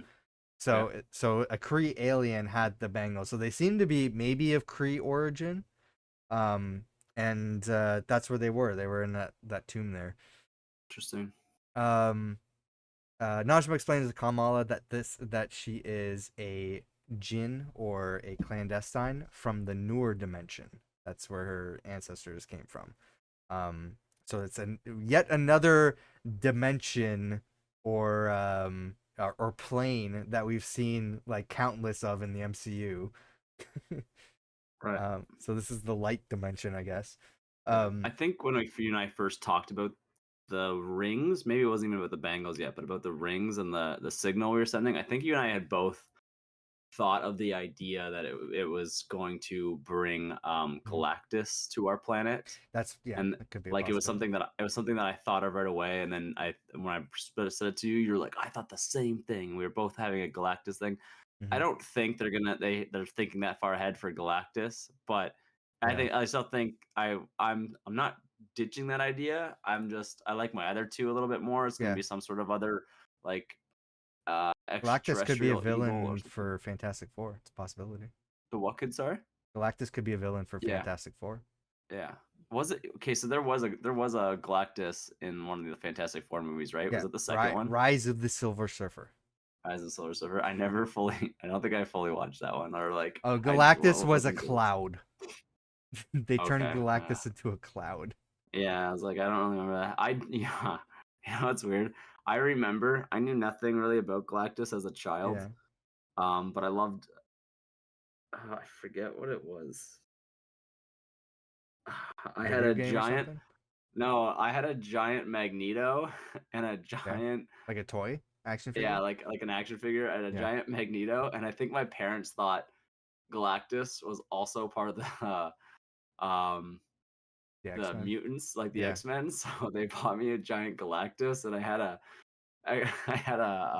Magneto and a Galactus toy that I had like forever. Like, Yeah, and it was my mostly my parents. cousins, but I did have a lot of those Marvel action figures as well. I'm honestly, as far as action figures went, I pretty much only had Batman and Spider-Man. But then I Yeah. think my parents bought me Magneto and they Oh, bought me Galactus because they probably couldn't find Wolverine or something. So I remember uh, being little, and I I get remember, these figures here. This is my new yeah. collectible obsession. And now I have, no, I don't have it now, but I remember that Magneto, like even like older, it was on a shelf in my like in my shower for Yeah, like years. Like I remember it was just in a corner on one shelf, yeah, and we were Galactus like, in the shower. yeah, we had like shampoo and conditioner and all the other shelves, and then me and my brother just had it was either I can't remember if it was Galactus or Magneto, but it was just on one shelf, and we just never moved it. It just stayed there for years. We're like, that's Galactus's shelf. Nobody fucking put their shampoo on that shelf. Like I just have that memory just unlocked right now. That's so funny. That's funny. Um, there's a there's a very similar line in the show from the comics that I think is recognizable. Like, with great power, there must also come great responsibility. So the line is, "Good is not a thing you are; it is a thing you do." Right? Love that line. So that's pretty much her like Ben Parker line for her inspiration. Yeah. Um, at this point, Bruno gives Kamala her mask. That's one piece of her costume. Yep. Uh, the they find out that if they send the clandestine home, things might explode. So they're like, we have to wait. And then Najma gets pissed and like, yeah, of course things are going to explode, but we need to go home. So at that point, they attack the wedding right when Brown Jovi was about to play. Brown Brown Jovi. That's amazing. Yes, I uh, remember that one, the fight in the wedding. Yeah. so Kamala pulls a fire alarm. All these clandestines pull out weapons out of nowhere. They're just like, let me Mhm. just materialize a weapon. So I guess that's something that they can do. Um, and then Najma grabs Kamala's bangle, and they both see a vision of the train, which Kamala did see earlier at a dinner thing. So she's starting to see visions from the partition. Um, and her grandmother calls her, and she's like, "Did you see the train? Because I saw the train. You need to come to Pakistan right now." So they fly over. This is episode 4. Um, Kamala's looking for the train station. She runs into the Red Daggers or someone from the Red Daggers. What'd you think of the Red Daggers? Honestly, Yeah, I would. I don't know. I thought their costumes and stuff were cool, but or yeah, like like the ninja like style, but I yeah, didn't like think they were like over the. I wasn't like overly interested in their in the villain thing. I'm yeah. sure we'll probably see more of them, but Did you get the Canadian joke from there? Like, I didn't. like you're What wearing is? a shirt from New Jersey, or like he assumed that she Oh was yes, American. yeah, yeah. She He's goes, like, "How do how you do know you I'm know not I'm not Canadian?" Canadian? Yes, yes, yeah. That was part of the one I watched last night. Yeah. Yeah, yeah. She Um, goes, "You're wearing a shirt." Yeah, she goes something about you Americans all have superpowers now, and she goes, "How do you know I'm not from, or how do you know I'm not Canadian?" And yeah. then yeah, then he's like, "You're wearing a shirt from New Jersey." Yeah, um, the Red Daggers tell her that a line was added to the bangle that says, "What you seek is seeking you." Um, and then at this point, it cuts to the clandestine in the Department of Damage Control. Now, this you haven't seen She-Hulk yet, right? Or no, you've seen the first episode of She-Hulk, I've seen like or the first first two, I first two. think. They Yeah, showed damage control in She-Hulk, which is set in yeah. California. That was like 2 years ago, I think. Yeah, It's been so long since I've seen but it, so I couldn't it's even tell set you. in California, and it's the exact same location. They're in New Jersey. They captured the clandestine in New Jersey. So they Yeah, captured them, brought them to California, and then they broke out and went to Pakistan really quickly. yeah. And then Kamran somehow went back to New York. I don't know, man. I honestly thought they were a different group the whole time. I was Yeah. not paying attention. I was not paying attention to Oh, like that group at all. I was paying attention to okay. so much like Miss Marvel. I was paying so much more attention to like the bangles and any information I Yeah. could get off those Well, that's that I part of was her kind history of is then is like that comes from her powers come from the Noor dimension, right? And right, then right. needed the Bengals. Um, and then the Red Daggers give her a fabric that's another part of her costume. Yeah, Um, then and what's funny is the leader there, Waleed, he seemingly dies. Like they threw a dagger at him or whatever, and he falls to the ground. And they're yeah, like, "He's dead. We got to leave him. Let's go." The actor was in an interview, and they were asking like, does your character actually die? Are you gonna like coming back in the future?" He's like, "I hope so. They just kind of left me. They didn't even check for a pulse. And just like, well, he's dead. Let's go." yeah. I I love I love the just backing up to the Canadian thing. I love when the Yeah, guy throws a knife and she catches it and then she yeah, grabs it and then she has yeah, like that real rough like nut throw and it yeah, just so bad like immediately clatters clangs against the floor. I was like Jesus. I was like at least they made her like accurate, right? Like she's yeah. clearly not an athletic girl. Just with all her like She she's needs very nerdy. training. So yeah, it needs training. Yeah. Yeah, it was very Okay, funny. so here's the controversial part of the show, which here's where we get into the time travel stuff. Najma stabs the bangle. Kamala gets Yeah. sent back in time. Yep. And it's a cool episode. Shows Aisha's backstory, how she met her husband. They had Sana and everything. And it's a cool story, like closed loop. Like Kamala's the reason why Sana returns back home. But this is in the MCU. The MCU established time travel. They established timelines and branching timelines when you change stuff. And this is a closed loop, which means it's meant to always happen. And Right. there's no origin for how this starts. Like Kamala wouldn't exist if Kamala didn't go back in time, right? Yeah. Yeah. Um, so this is the part of the show that bugged me and the thing I wanted to talk about the most, Yeah. we couldn't get to it because yeah, I didn't watch that part of the show. Um, did this bug you at all? Because it bugged the hell out of me. Anything with time travel always bugs me when it has Yeah, to be like, well, I secured my future. The only thing I think is like it's a linear path, yeah, and then to secure like the way you live is like you have to go back in time, and then it just becomes an infinite loop of you saving yourself. Like that's the only way I can see yeah, time like working that way. It's like a line, and then on that line she has to go back, secure her life or whatever, and then it travels. So her like her timeline, it's never like a straight line. It has like it goes up, and then she always has like that little part where she'll always have to go back in time, and then it continues on from there. I'm like, I don't know. It's just anything to do with like what you said, like what came first kind of stuff yeah. drives me up the wall. I I'm trying to logic it in my head, and the way I came from it was, um, so Aisha's she's a powerful being from another dimension, clearly Yeah, have special abilities or whatever, um, and she added the line to the bangle herself that says, "What you seek is seeking you."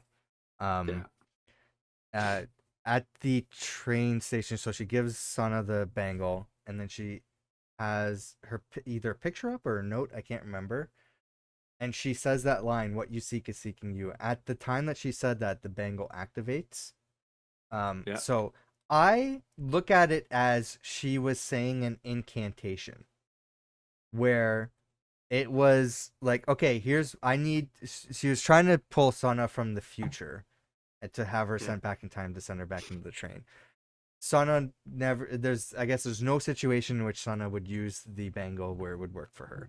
Um, but I think the incantation was, okay, is there a possible lineage, like a possible future where any of my lineage can activate the bangle to come back in time? So I think like Aisha pretty much triggered a future version, a possible future version of someone to come back in time to help her. So it wasn't that the bangle sent her back in time that she caused, um, like she caused the or she went through a closed loop. Um, Right. I think it was Aisha that triggered it. So I think that makes more sense in my mind if I say it that way. Sure. That she Yeah. created an incantation to create a possible future for someone to come back, and that future happened, and Right. that causes the closed loop. I don't know if that makes sense. Yeah. Yeah. That makes more sense to me. Uh, Um.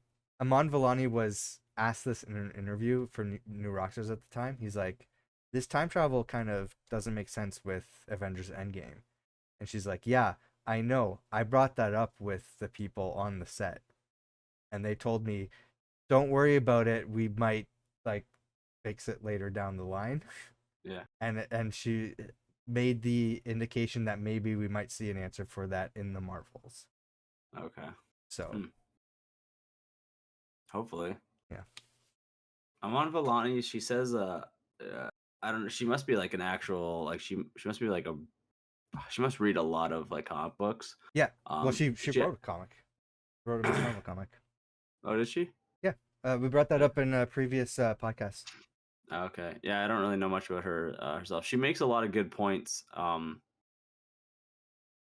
Uh, like with stuff, like she brings up a lot of like her own opinions to like stuff, and I'm like, yeah, like Hmm. she's like a fan, so like listen to stuff she does. She also, I don't have an example right now, so I really didn't even really want to bring it up, but she also says a lot of stuff where I see people comment like just like um I don't know, it's mostly just other people saying, just telling her to like just like settle down, because I think she's getting like, she keeps coming with all these ideas, and I'm like, Yeah. do you want like, so it's like people are like, do you want to direct, huh, do you, and they like Yeah. but no, I like that they got a fan to play her, so Yeah, for sure. um This is where the veil breaks. The clandestine try to go through, and they get Indiana Jonesed. They just incinerate. So we don't really have any other information on why that happened in the veil. mhm, So I don't know if they'll bring that up somewhere down the line. I don't know. Um, yeah, Kareem gives Kamala her red scarf. That's another part of the costume. Her yeah, necklace breaks. Her mother finds it, and it's in the symbol of her comic book symbol. So another part of her costume. Um, Kamran it was somehow made it back to New York from California, and got superpowers from his mother yeah, saying his everybody, name. the travel time for these regular people is Yeah, absurd. Like yeah. I wish I could travel for between countries as fast as they do. He finds Bruno and Ali. They go to the Circle Q, and the damage control grabs a drone and fucking blows up the Circle Q. Yeah, yeah. They're insane.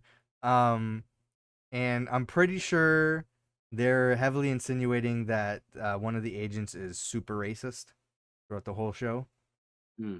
Um, and yes, and then there's the last episode. They had the fight at the school. I don't know any. I'm going through a bunch of my notes, seeing if there's anything important. At one point, Zoe tells Nakia, because Nakia was angry that Kamala didn't tell her that she was Miss Marvel. Right. She's like, well, I think she's just waiting to tell the world when she's ready. Yeah. That was kind of a nod to the comics, because in the comics, Zoe is gay, and she has a crush on Nakia. Hmm. So that was kind of like a hint at the comics there. Yeah. Um, and then we get Kamala saying her known line in Biggin in the fight, where she normally turns big in the comics. Yeah. She kind of turned big. Yeah. I don't Yeah. know. Yeah.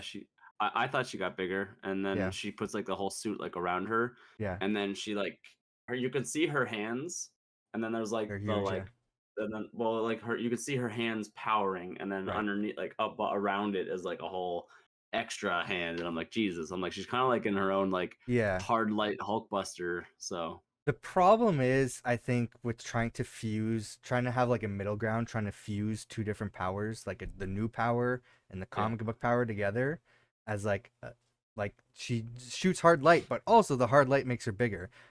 Yeah. Herself, like she's not getting bigger. So when she has like this suit of armor that's like growing bigger, her head stays the same. So it's like Yeah. this really big body with a tiny head, and it Yeah. looks super weird. Yeah, I wonder if they'll like in the movie if she'll have like a giant hard light head that Yeah. looks like her around it, but um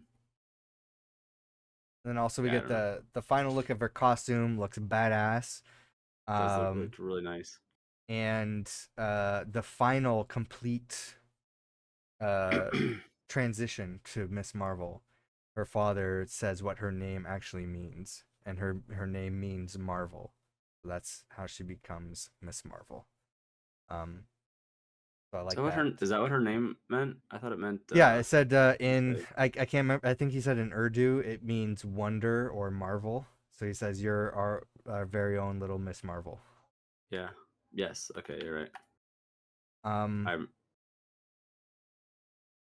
yeah, and then we no, find you're out right. that she's a mutant, and then we hear the Yeah. X-Men theme song when he said that. Do we really? I did not hear Yeah. the X-Men theme song. That's pretty cool. Da-da-da-da-da. Yeah, it was like really quick. Huh. Interesting. Yeah. Um, yeah, I totally get that you don't that this wasn't your favorite series. Um, Yeah. I loved a lot about it. The time travel stuff was like the biggest thing that bugged me. But I this was like my favorite of Phase 4 for sure. Your favorite of Phase 4? Yeah. Yeah. I liked I still think my favorite was Loki and Moon Knight. Yeah. I'd say like Loki and WandaVision were close for me but I think Miss Marvel was like being a fan of the comics, reading the comics, and Yeah. liking the character, liking the changes that they did, the camera work and everything on the show. Um, just everything was really well done. So I was super happy with it. Um, let's want to talk about What If. Yeah. Yeah, let's talk about What If. We haven't watched the entire series. No, I think you're on 7 and I'm on 5. Yeah, I think that's about right. Yeah. Um, let's talk So about. I think I have screenshots here. I don't know why I did the you can pick trailer. a yeah, pick how many you want to talk about, and then we'll do another podcast and we'll wrap the other ones We'll up. just stop when we're ready to stop. You tell me when you're ready to stop. We'll stop talking. Well, I can We'll do talk. these. Talk about these 5, and then we'll do Okay. the next 4 on the next one. I don't have notes for 5, but I have notes for 4. Okay. So yeah, let's talk about it. So we'll start off with the first episode, which was why am I not going backwards? Can you go It's back? Thank Nebula you. joined the Nova Corps. Super cool episode to start with. Yeah, it seemed very cyberpunk vibe to me. Very much Blade Runner inspired. I But think yeah, Blade Runner too. I did read that most of this season was inspired by the writer's favorite action 80s movies. Yeah. So it Yeah, definitely makes you could sense tell watching it. because you can tell the Happy Hogan one is for sure like the Die Die Hard Hard, yeah. reference. They literally mention it in it too. So I think they say the Wakatami Plaza, and then she literally says, uh, uh he says, the guy's name, which I don't know why I can't say it right now. Yeah. Yeah, I can't remember. This takes place in around Guardians of the Galaxy time, but Ronan decides to betray Thanos and kill him. Yeah, At this point, Gamora also dies in the conflict, and Nebula is picked up by Nova Prime and recruited into the Nova Corps, yeah, where they have to defend themselves against Ronan and his attack and put up an interplanetary shield where everybody was stuck inside for what did they say, like 5 years? I think that. Oh yeah, I should have wrote the overall time there. Oh, I I did did write not it write down. that. 5 years, yeah. Okay. I also wrote ratings on what I thought each Sweet, episode cool. was. Actually, except for the two I just watched, I didn't write those down. But This one I would say 8 out of 10 because I really liked the style and pacing and everything. I like the style. I like the idea. I found it a little either a little slow or a little too quick. I couldn't remember what. I found it Yeah. not as like just kind of rushed. Obviously they only have like 20 minutes to make an episode, but like I Yeah. think the overall plot, I think I just gave it a 4 out of 10. Okay. Yeah. Yeah, I like there really was just liked like it. It was like a crime noir sci-fi drama.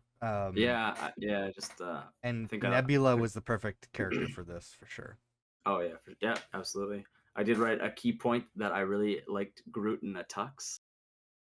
I really It's, yeah. Groot wore a tux in that one, so I enjoyed that.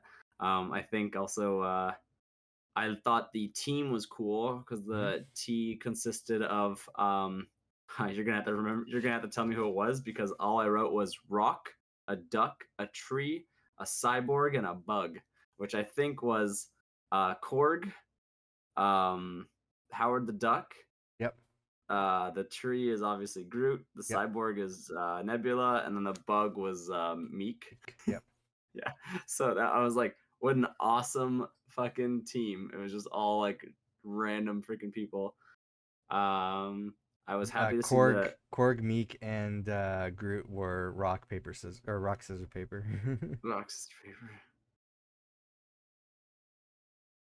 Who's paper? Paper was Oh, Groot. Yeah. rock paper scissor. That's funny.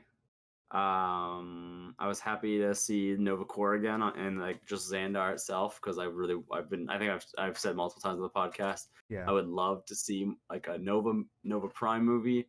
I Yeah. want to see We'll get that for um sure.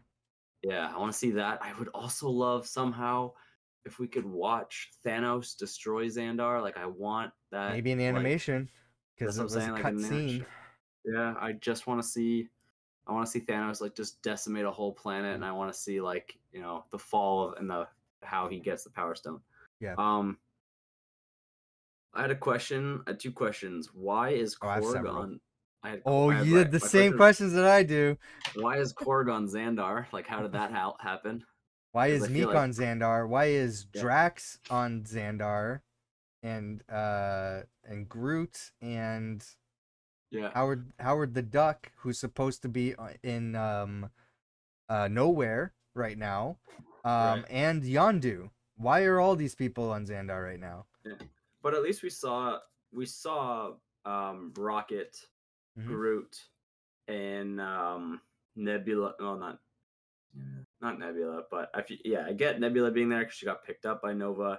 We've seen Rocket, Groot, and Oh Yondu yeah, I guess on Rocket and Xandar. Groot would be there. Yeah, yeah. Yeah, they were on Xandar. So for me, I was like, they're not. That's not a character. And But I was like, Yondu. Yeah. but yeah, but Korg was and Meek were like prisoners in a thing. So I'm like, how did that? Well, that's at a different time.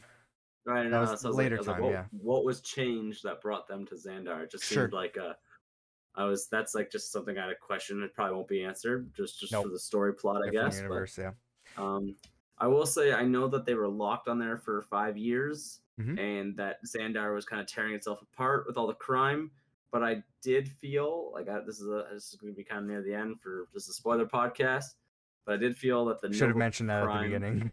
yeah, shouldn't have mentioned. Yeah. I mean, we didn't spoil any plot stuff yet, just No, people, I no. guess. This is a spoiler podcast. We'll be Yeah, spoiling stuff in What absolutely. If. So. Um, the Nova Prime portrayal was kind of out of character, I thought. Really? Yeah, I because like felt like that was expected. I guess, but like for her character that we seen in the thing, I know it's a different universe, but from Yeah. the Nova Prime that we had on the Guardians of the Galaxy, she's just like, trying to run a very smooth like operations. She seems very nice and heartfelt. It just I seems don't. out of character for her to be I don't the think it's really villain. that out of character. It's like her whole idea, or her whole mission is she wants to protect Xandar.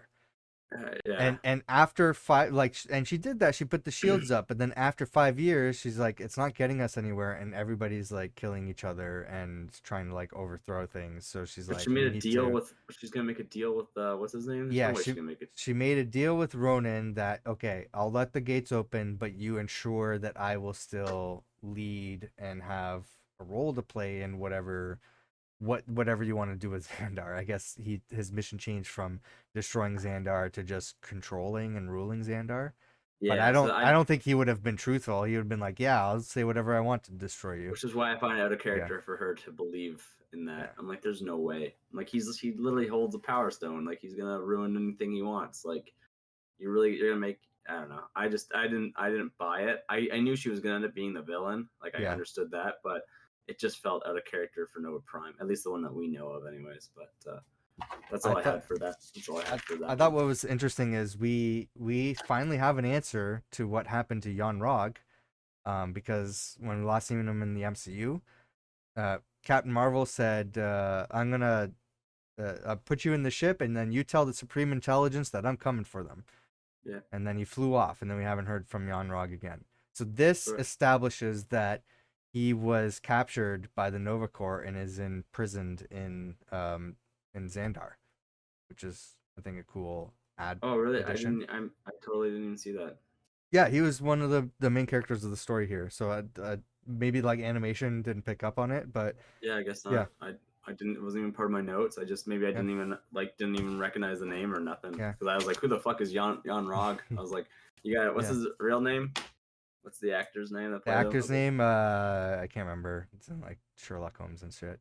I know, I Um, can't remember. I love him. He's like one of yeah. my favorite actors. I can't. I'm spacing on his name right now. Son of a But bitch. what I found interesting is like Nebula went to him for help. I'm like, he's working, but like he's Kree. He's working with Ronan. Why would you go to the guy to stop Ronan when he's working for him, right? Yeah, Um, where did he get that USB? That was yeah. like I think that was my brother's question. He's like, "Where'd the USB come from? Where did he get that?" Mm-hmm. um, and what other questions I have here? Um, Jude Law. That's his name. God, that was Jude gonna Law, bother me. yeah, yeah. Sorry, that was gonna bother me. Korg was the funniest in this episode. He's the funniest of the whole series. Yeah. Um, when like Howard the Duck is like, people who go in don't always get out, and Korg says, which means that people who go in, oftentimes get killed and are dead forever. Yeah, he's like very literal. He has to like Yeah. explain. He has to explain everything. Um, Mhm. what else do I have here? Yeah. What's funny is Howard the Duck is just like brief, small glimpses in the MCU. But Yeah, in What If, he's got this major role all the time. yeah, he does. I was just thinking that. I was thinking that too. Yeah, it's like the animated universe exists for Howard the Duck. Yeah. Um, Uh, yeah, I don't know. It was and very easy ending too because I was like, man, they're gonna wrap this up in 3 seconds. I was like, yeah, what is the shield gonna destroy the ship? And then the shield comes down yeah, and just destroy the ship. demos. I'm like, don't you think like he could have just jumped out of the ship and like hit the fucking hammer against the shield and the power stone would have just wiped that thing out? I'm like, come on, power stone seems like Does it establish he still has the Power Stone, or that he I even used the Power Stone to kill Thanos? I don't know. Yeah, That's what I would have thought. I'm like, yeah, how is he gonna kill Thanos otherwise? yeah, It just seems weird to me. But alternate universe. So yeah, I just assumed he had it, but either way, the ship was destroyed, and I think that was about the end of the episode. yeah. So Question on this one. So Nebula with Yondu's fin and using the arrow, cool choice. Loved it. Why does she have his prototype fin and not the actual one, which was shorter? I don't know. 'Cause- Yeah, I don't know about that. I didn't know about that, but was it in this? I hope I'm not spoiling it for something else. But was it this where she catches it and just snaps it? Like somebody catches the arrow in this I one and they think just so. snap it in half. I And don't remember. I was like, why did the arrow break so easily? I was like, I feel Yeah, like it should be stronger the way it goes through people, through ships, through walls. I yeah. was like, it was just broken by somebody snapping it. And I think it was in this. Unless it's the second episode, in which case Yeah.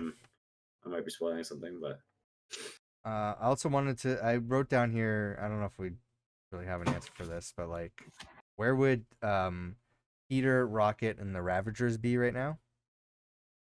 yeah, In this I assume series? that could have been ones where they delivered Peter to the actual to ego. Like I'm just assuming like other things are Yeah. altered at that point too. So Important note here: Nova Prime's and Groot's voice actors were recast, so it's not Vin Diesel voicing Groot, which Mhm. I don't think we're going to hear Vin Diesel voice Groot anymore.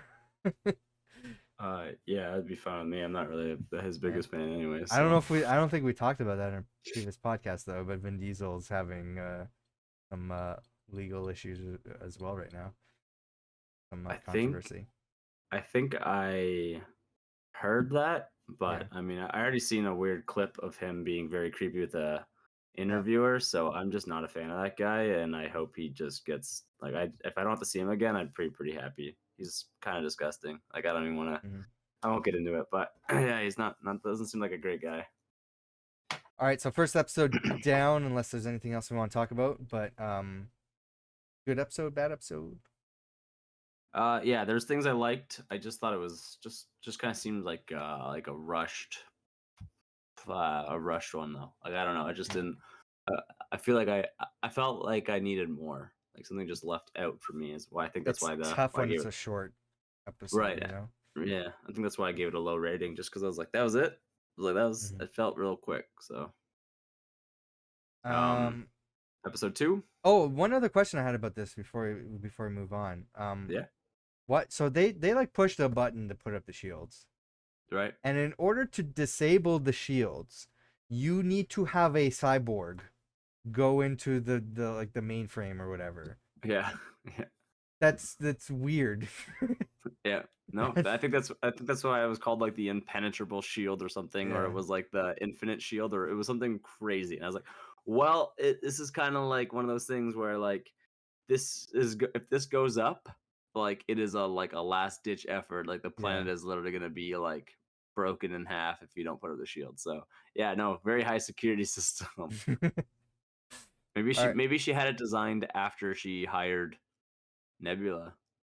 So she's like, if Yeah, because she knows like just in case. in case Yeah. things go wrong, only person who will be able to take this down is my right hand, Nebula, and I control her because she's like my ward or whatever. But Yeah. then she kind of goes all evil, and she's like, "Fuck! I designed it so that only Nebula can take it down." So I don't know.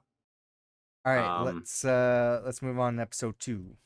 episode 2 is what if Peter Quill attacked Earth, This is the one I and was most looking forward to this is because the we got what I was gonna bring up in the last podcast, the '80s Avengers. the So 80s. Yes, yeah. right. Which that consisted of. Let me see if I got this right. We Yeah. got Captain Carter, Nope. Hank. What? Nope. Oh wait, Not Captain Captain Carter. Carter. Yes. Yes. Sorry, Captain Yeah. Carter. I was like, oh, okay. I was like, then I thought that was Captain Carter. We got Captain Yeah. Carter. Um, yeah, that's sorry, Carter. Whatever. She's the one who trained Miss Peggy Marvel, Carter. right? No. Nope. Nope. Nope. Okay. Who am I thinking? Who am I thinking that is? Are you going from the picture here? No, I'm not going from the picture. I wrote. Yeah. So this is what I wrote for the team. I wrote Carter, Yeah. Pym, Yep. Howard Stark, Mm-hmm. Winter Soldier. Yep. I wrote Black Panther Senior because I didn't know how to spell T'Challa or T'Chaka. King. Yeah, I didn't know how to spell. I didn't want to spell T'Chaka wrong, so I wrote T Black Panther Senior. apostrophe Yeah, see, this is why. Chaka. Yeah, all right. Well, then I put Lawson and Bill Foster. Yes.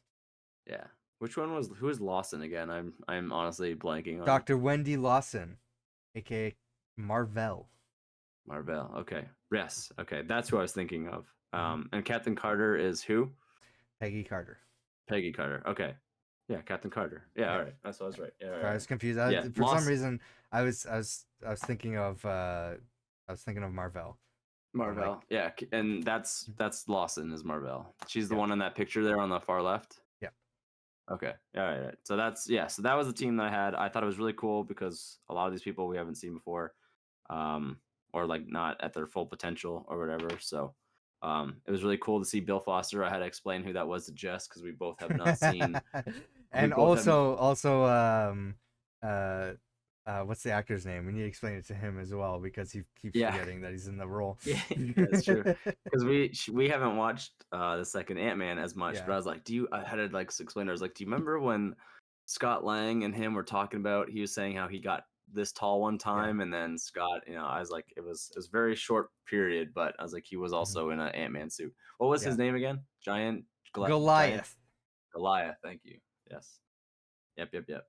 Um the reason I really like this is they showed a like since the first Ant-Man movie, they opened that intro with a younger Hank Pym and Peggy Carter and Howard um, working for Shield, Yeah. and I'm like, I want to see that. Give me more of that. Like I want Hmm. to see what kind of stories that they were going through.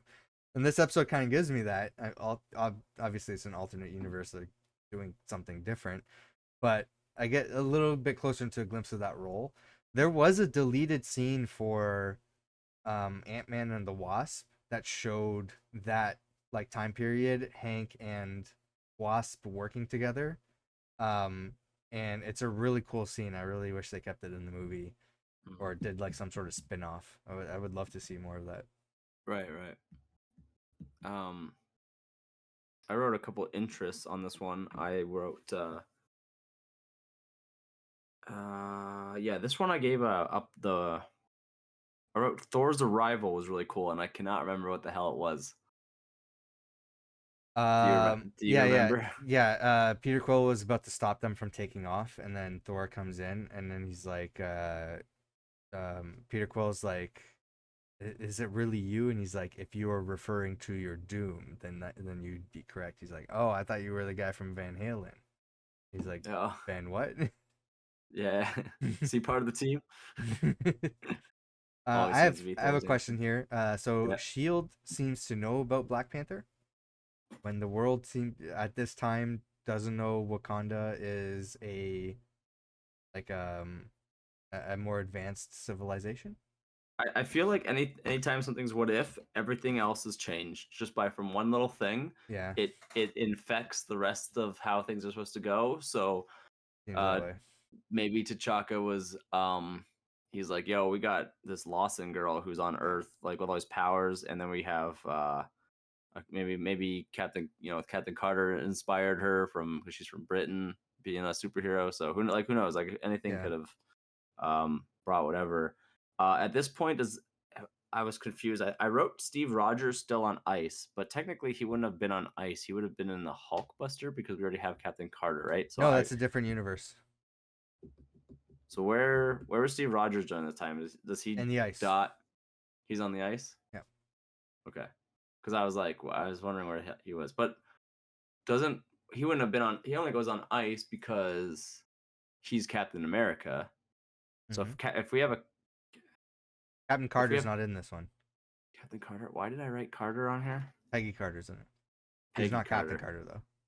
Right. Okay. So it was Two Peggy different Carter. timelines. Yeah. Yes, I'm gonna write Peggy Carter above it. Yeah. So this is Peggy Carter. Yeah. This is not Captain Carter, and Yeah. Steve Rogers is still on ice on this point. So Yeah. I just wrote Steve Rogers still on ice question mark. So that makes sense. Yeah, it's just because I didn't watch it. Mhm. I got Captain Carter on my head a lot from the just watching that last one. Okay. Also, Shield seems to be aware that Bucky Barnes is Winter Soldier, even though in The Winter Soldier, it seemed like nobody knew he was Bucky Barnes, other than Hydra. Yeah. Um, and then we also got a nice little explanation that the shield that was created for Captain America, the vibranium was actually donated to Howard Stark. So I guess T'Chaka was just feeling generous when they were In working this together. universe. Yeah. Yeah. I also liked the Howard Stark referral about the planet Seed, and it was remember how Tony Stark looks at the time stone and goes, "Why don't we just throw this one down a garbage disposal?" Hmm. And then this one, Howard Stark looks at the seed and he's like, "Why don't we just throw this one down a garbage disposal?" So I was like, "Man, like father, like son, both just trying to just easy Why solution. Why don't we just destroy this?" why doesn't Thor bring it into space? Yeah, I know. Just take it away from here. Yeah. Yeah. Um, Um, also put that Winter Soldier is on loan from the Russians, but would actually be Hydra at this point. right. They said that's why the Winter Soldier's there. Yeah. Uh, I like Bucky in this one. He was different. yeah. He actually had good voice lines instead of season one, where every voice line from Bucky was very cheesy and cringy, Yeah. and Oh, I then don't bad even. voice acting. Yeah. I wrote that another interest I like this one. I liked Wasp and Star Lord connecting over their mother's Walkmans.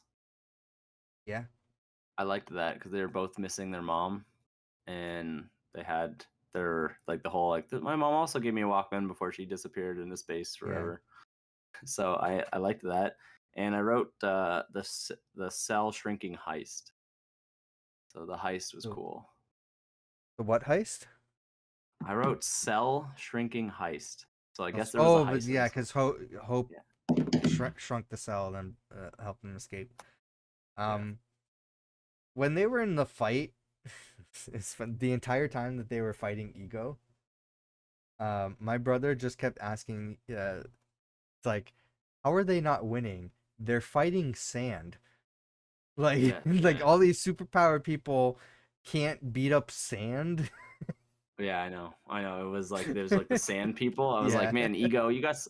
I honestly just felt like the animators were like, can you just give us something easy to animate? And they're like, cool. Just make sand people. We're not gonna give you the whole like crazy cosmic powers that ego has, and we'll just yeah. bring sand. And I was like, come on. I was like, what a kind of was sort of a waste of ego. Um, I don't know. I like the plot idea for this one. I wrote 8 out of 10.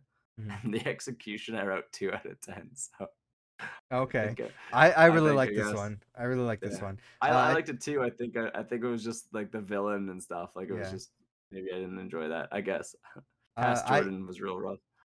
I like that they included the Tesseract in Marvel's spaceship. She referred Yeah, to it as the light speed engine, and they got out of the um wherever Peter was and got into the battle really quick from it. So that yeah, was pretty cool. For some reason, okay, so Peter absorbs the seedling and then uses that energy to defeat Ego, which I find interesting. Interesting choice. yeah.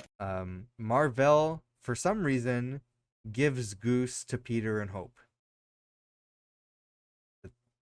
Hmm. She gave him the The giant cat, killer space cat. cat Yeah, to I these don't remember that. kids.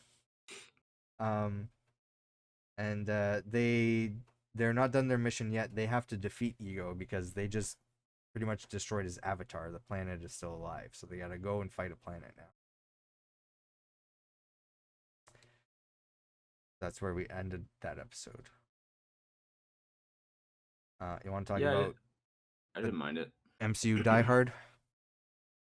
Yes, this one I Right. watched today. I skipped this one initially, and we went to the Oh, fourth interesting. one. Okay, cool. I should have watched it during Christmas, but I saw the fourth one, which was the one I think I really wanted to watch. So me and Jess skipped it. Where the fuck is it? Interesting. Okay. 4? I barely had notes for this one. Yeah. Me and my brother thought it was the worst one. Oh, really? You didn't Yeah. like the Die Hard references and stuff? I mean, I got the references, but I don't like it. You Wasn't didn't care really for that? that well done. I thought I was gonna absolutely hate it, and then I watching it today. I was like, I didn't mind it, but I'm Yeah. really sick of Hammer. Like he's just such a. But we I barely just. see Hammer in the MCU. We saw him in one movie. I know he's so We saw him annoying. in All Hail the King, the spin-off. And Yeah, then I don't even know if we saw him in anything else. I think it was just those two things. I know. I don't care. I don't think he's not a good villain. He's just a con man who thinks he's way smarter. So like this one, watching him say like, you know, thinking he's super like smart and gonna outsmart Tony. I'm like, you're Yeah. so dumb, dude. I was like, you're not at all. I'm like, I was like, you think you're gonna dissect the Hulk? I was like, are you nuts? Like he's just crazy. I'm like, his tech never works. I just don't think he's a good villain. But I wrote some notes on this one. All So right, I have 3 notes. One of the 3 notes is basically Die Hard. yeah, yeah, yeah. I enjoyed my Die Hard Christmas movie. Yeah. So The other note is this supposed to take place before Age of Ultron? What it seems like. um, yeah, to me that would make sense. Um, Okay, and if so, why is Maria Hill still in Shield and not just working for Tony Stark? oh, That's yeah. literally the only notes I have. Well, yeah, I don't know. It could have been just after the invasion of Earth, so maybe she was helped. Maybe she was invited. Yeah, he would created the Iron Legion. Before he would have created the Iron Legion. He had it. After Iron Man 3. When did Iron Man 3 take place, before or after Winter Soldier? Uh, I'm gonna look in. before. I think It it was happened before. before because I think It that was came one of out the reasons. before, but Yeah, I think it takes place before because I think that's one of the reasons why like Tony doesn't have any suits to help Cap during Winter Soldier, or I think like somebody brought that up. I don't think it was ever actually brought up in the yeah. MCU, but it could have been I will look on the timeline. Tony trashing all his suits. Yeah, I'll look on the timeline. You go through the rest of your notes. So little notes I had. The Hulk Blood project was interesting, and I was wondering if because this takes place so much earlier than when Hulk is actually doing his like tests in Endgame. I wonder if any of his research was actually used from maybe Tony to help him combine himself. It Uh, says he was doing like Hulk Blood project. we do know from She-Hulk that Tony and Bruce were working together to try to figure out the Hulk situation.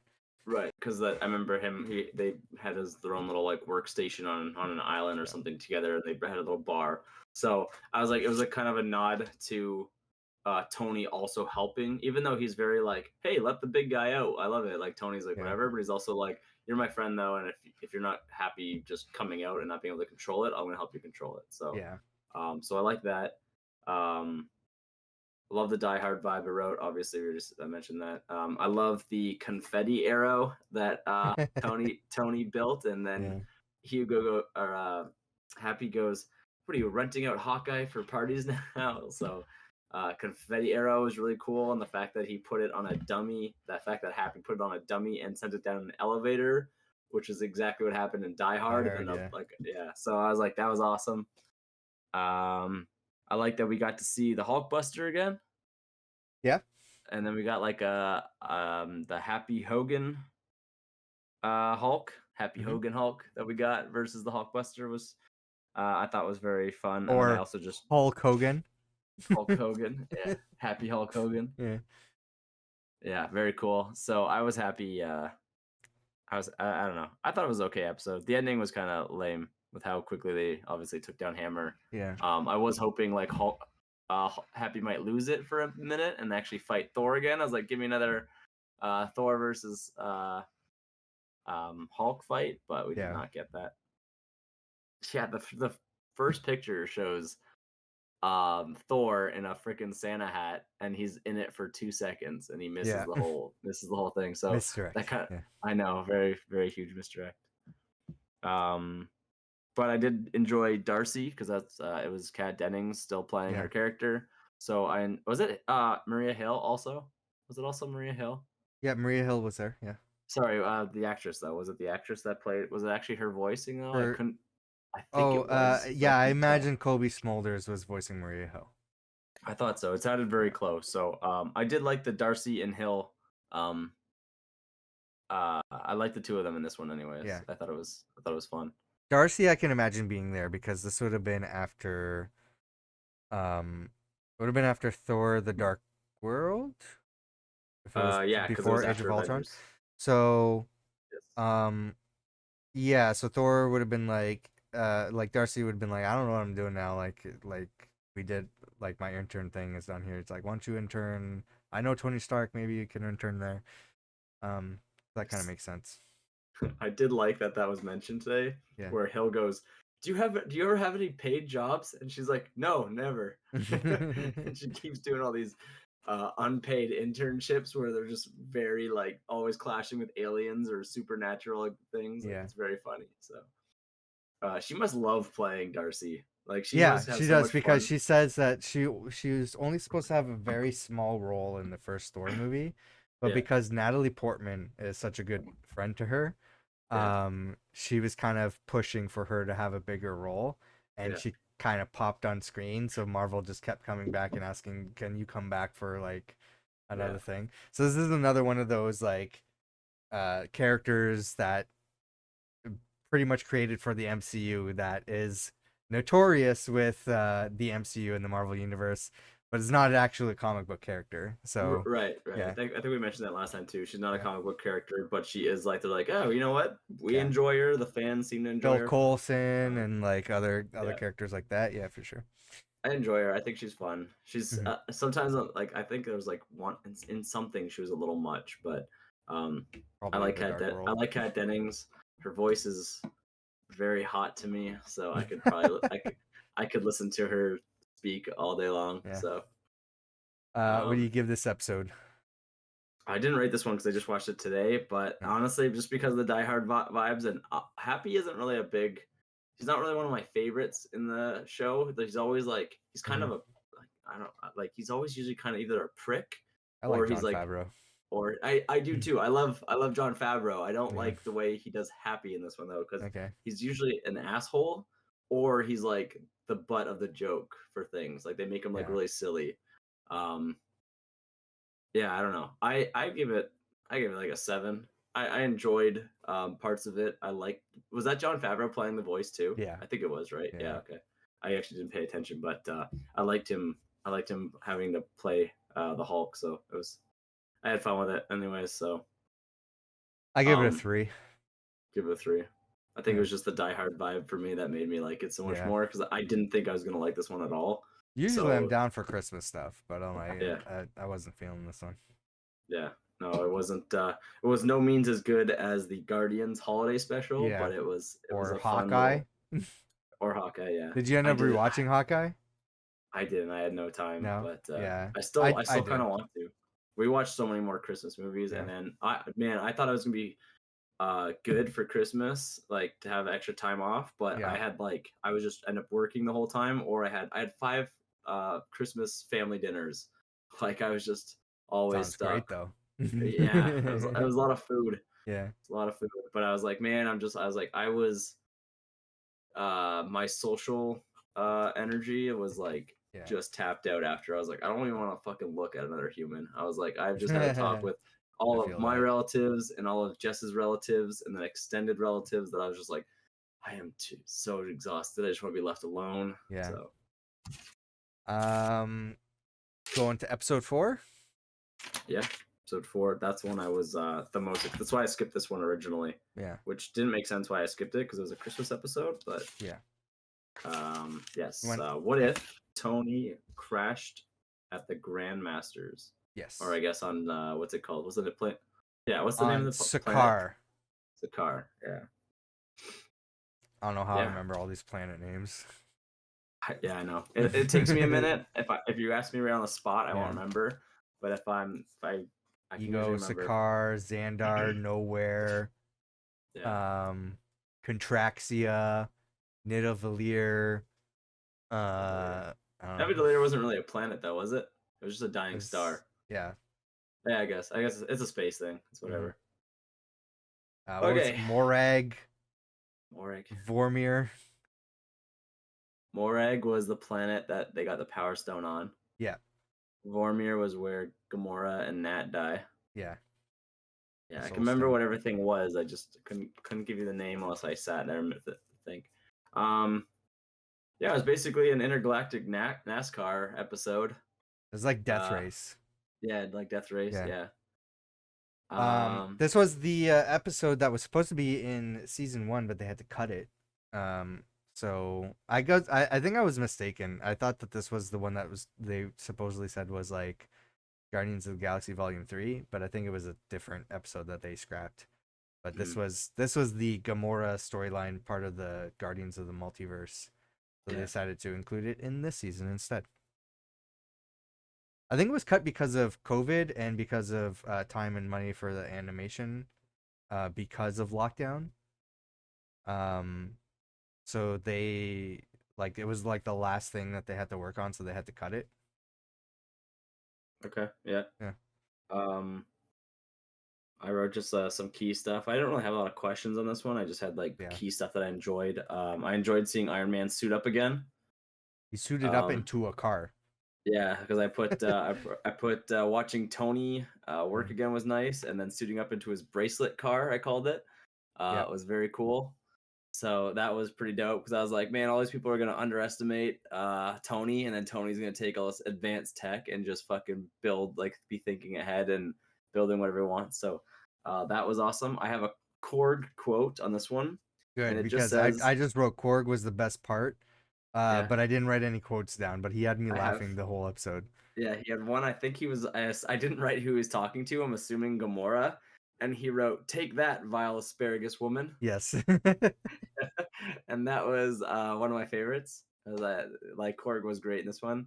I wrote Gamora's entrance. I don't remember her entrance, but I remember being really happy about it. Yeah, all the This cars sucks about watching exploded, and then she walked through the explosion to reveal herself. I was like, I didn't remember that.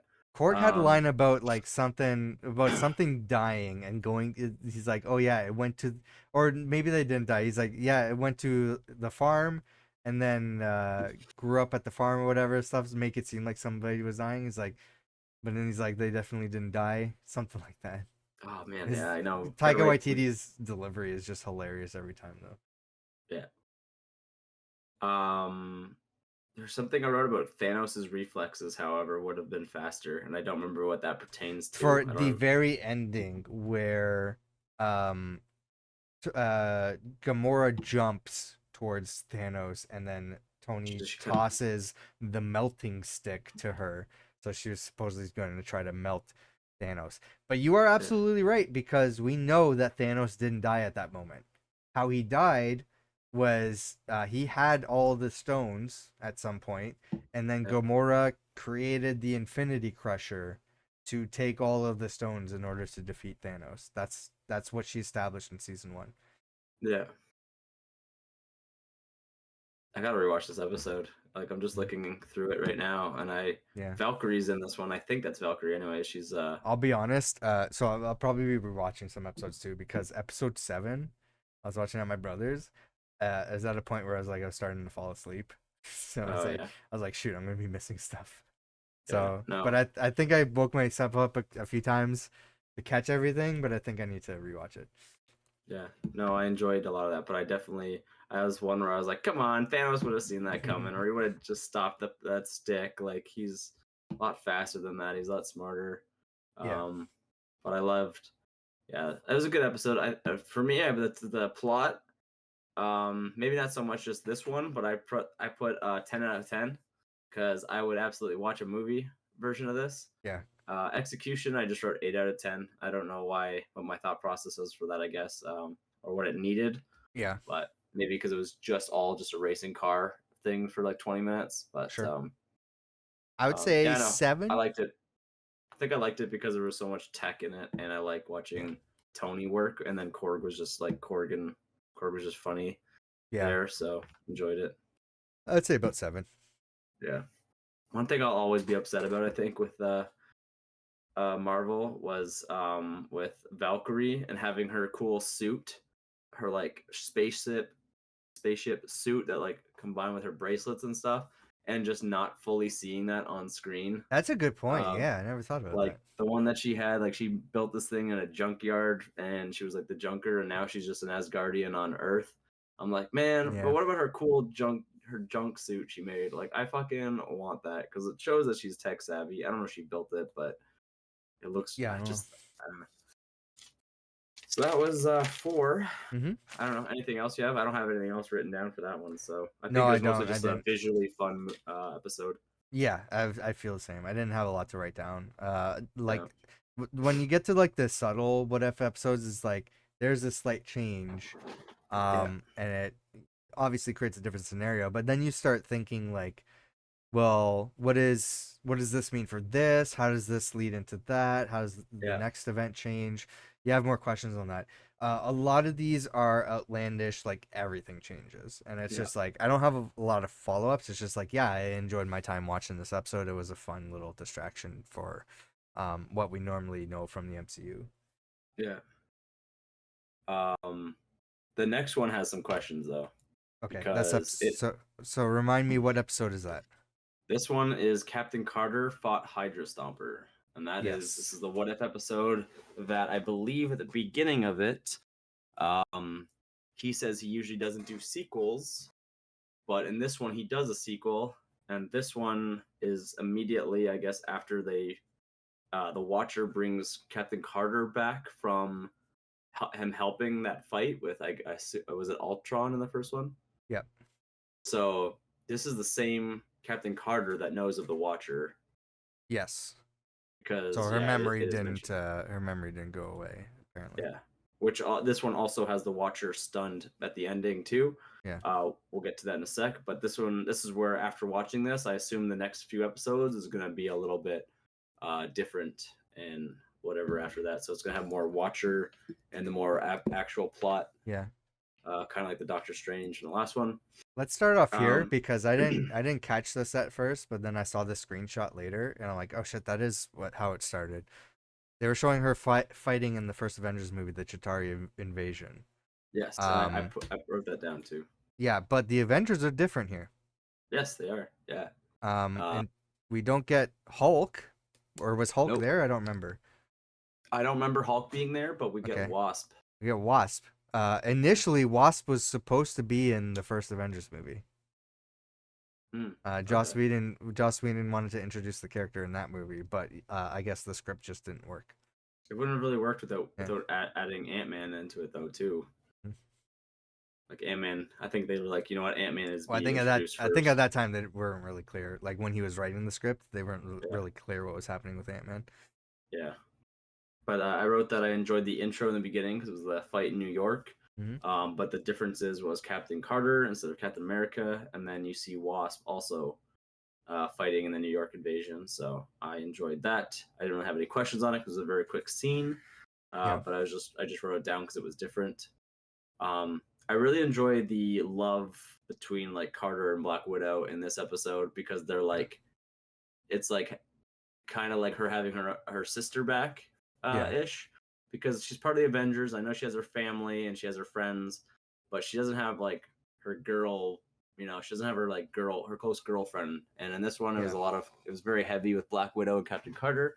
So I really liked that.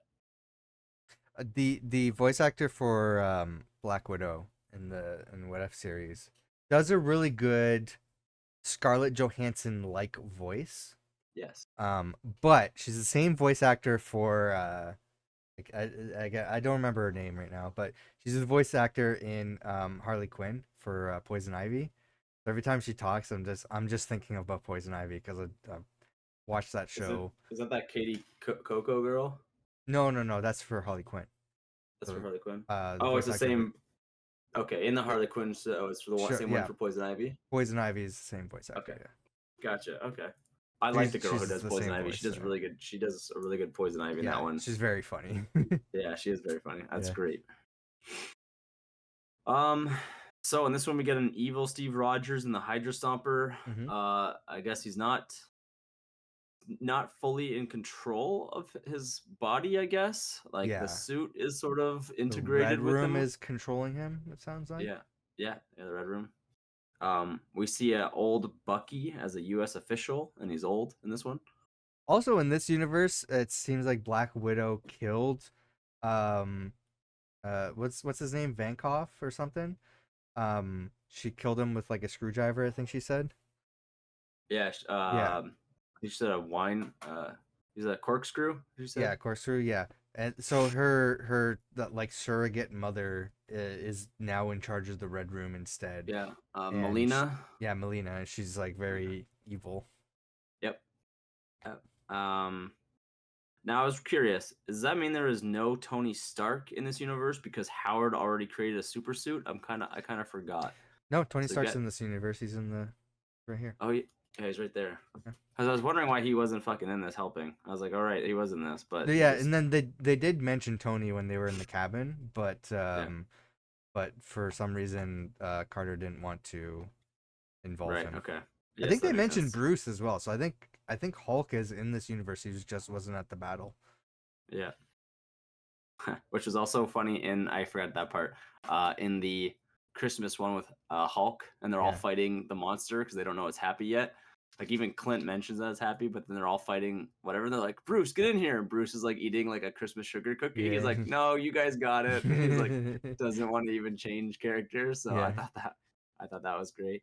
Um, yeah, so I was wondering in this one because they said that like after the war, Bucky and Steve, they go around destroying all Hydra bases in this one. Yes, and They also go, Bucky ended up being the head of the Security Council, yeah, which was in the 616 universe. It's Alexander Pierce, who's yeah. head of Hydra. It seems like Hydra's pretty much like defeated in this universe. That's what I was saying. Uh, Because in this one, Rumlow yeah, is good, which I'm assuming means yeah, because like Hydra never was able to like recruit him yeah, because like as soon as the war ended, Steve Rogers and Bucky just fucking annihilated like every Hydra base on the planet with the Hydra Stomper. yeah. So when they said it was like the best terrorist weapon there is, it sounds like Steve literally did a great job of just literally stomping out all of Hydra on this planet. And then I think he also did some bad stuff too, because there were rumors going around that he was Yeah, they doing overtook so. the or the Red Room overtook the Hydra Stomper, and Yeah.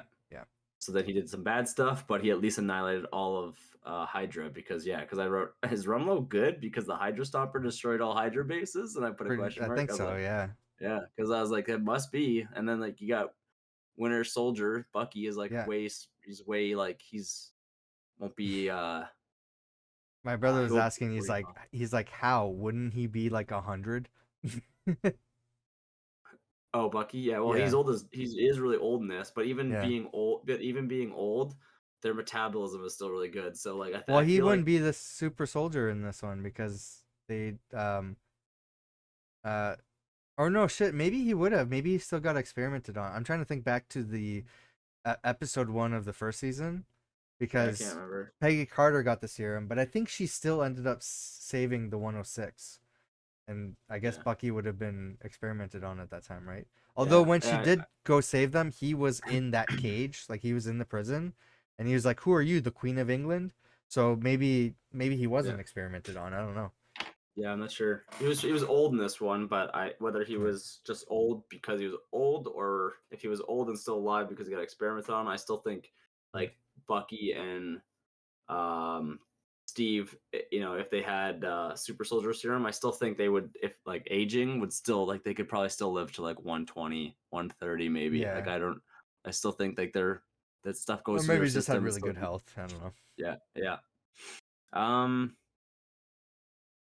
So we have an episode of Captain Carter and Black Widow fighting the Hydra Stomper for most of the movie, I would say, or episode, and Yeah. then they're in like city that's kind of like a bomb facility type Yeah. thing, or like a bomb city. It's like all fake. It's all mannequins, and I guess well technically they're not mannequins. They're like robots that are all Black Widow.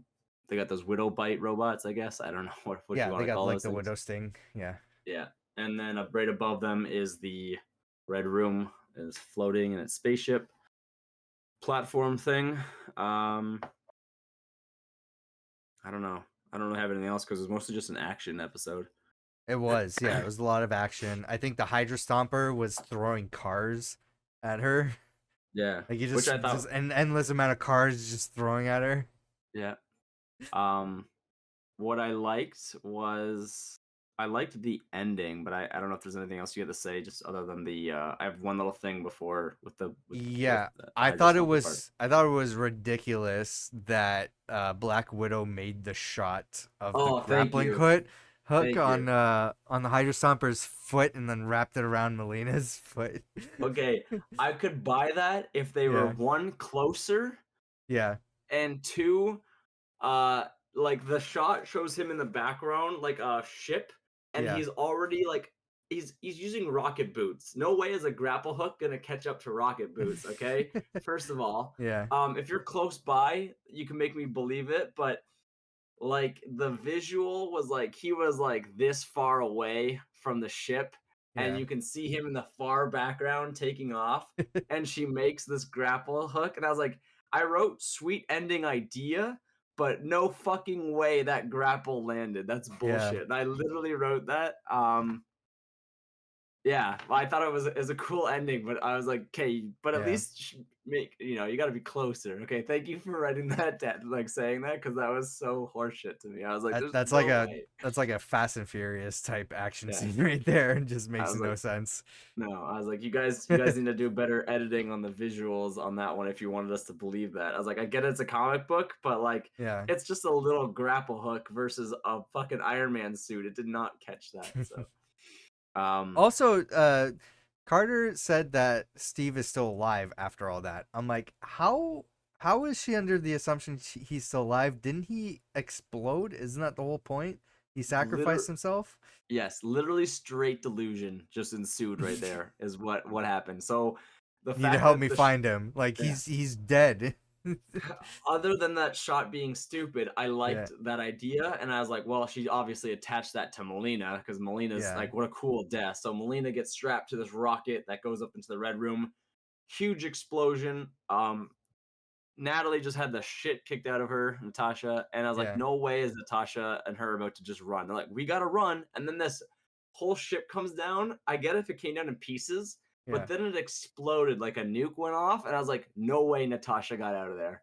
I was like, Natasha did not outrun that. Maybe Captain Carter if she left Natasha behind, Yeah. but I was like, there is no way. So I was like, Natasha should be dead right now. Yeah. And then I was like, okay, but we'll just bypass that. And then when we get to the ending, and she's like, huge explosion goes off, and Captain Carter's like dusting off like debris, and she's like, well, Sure.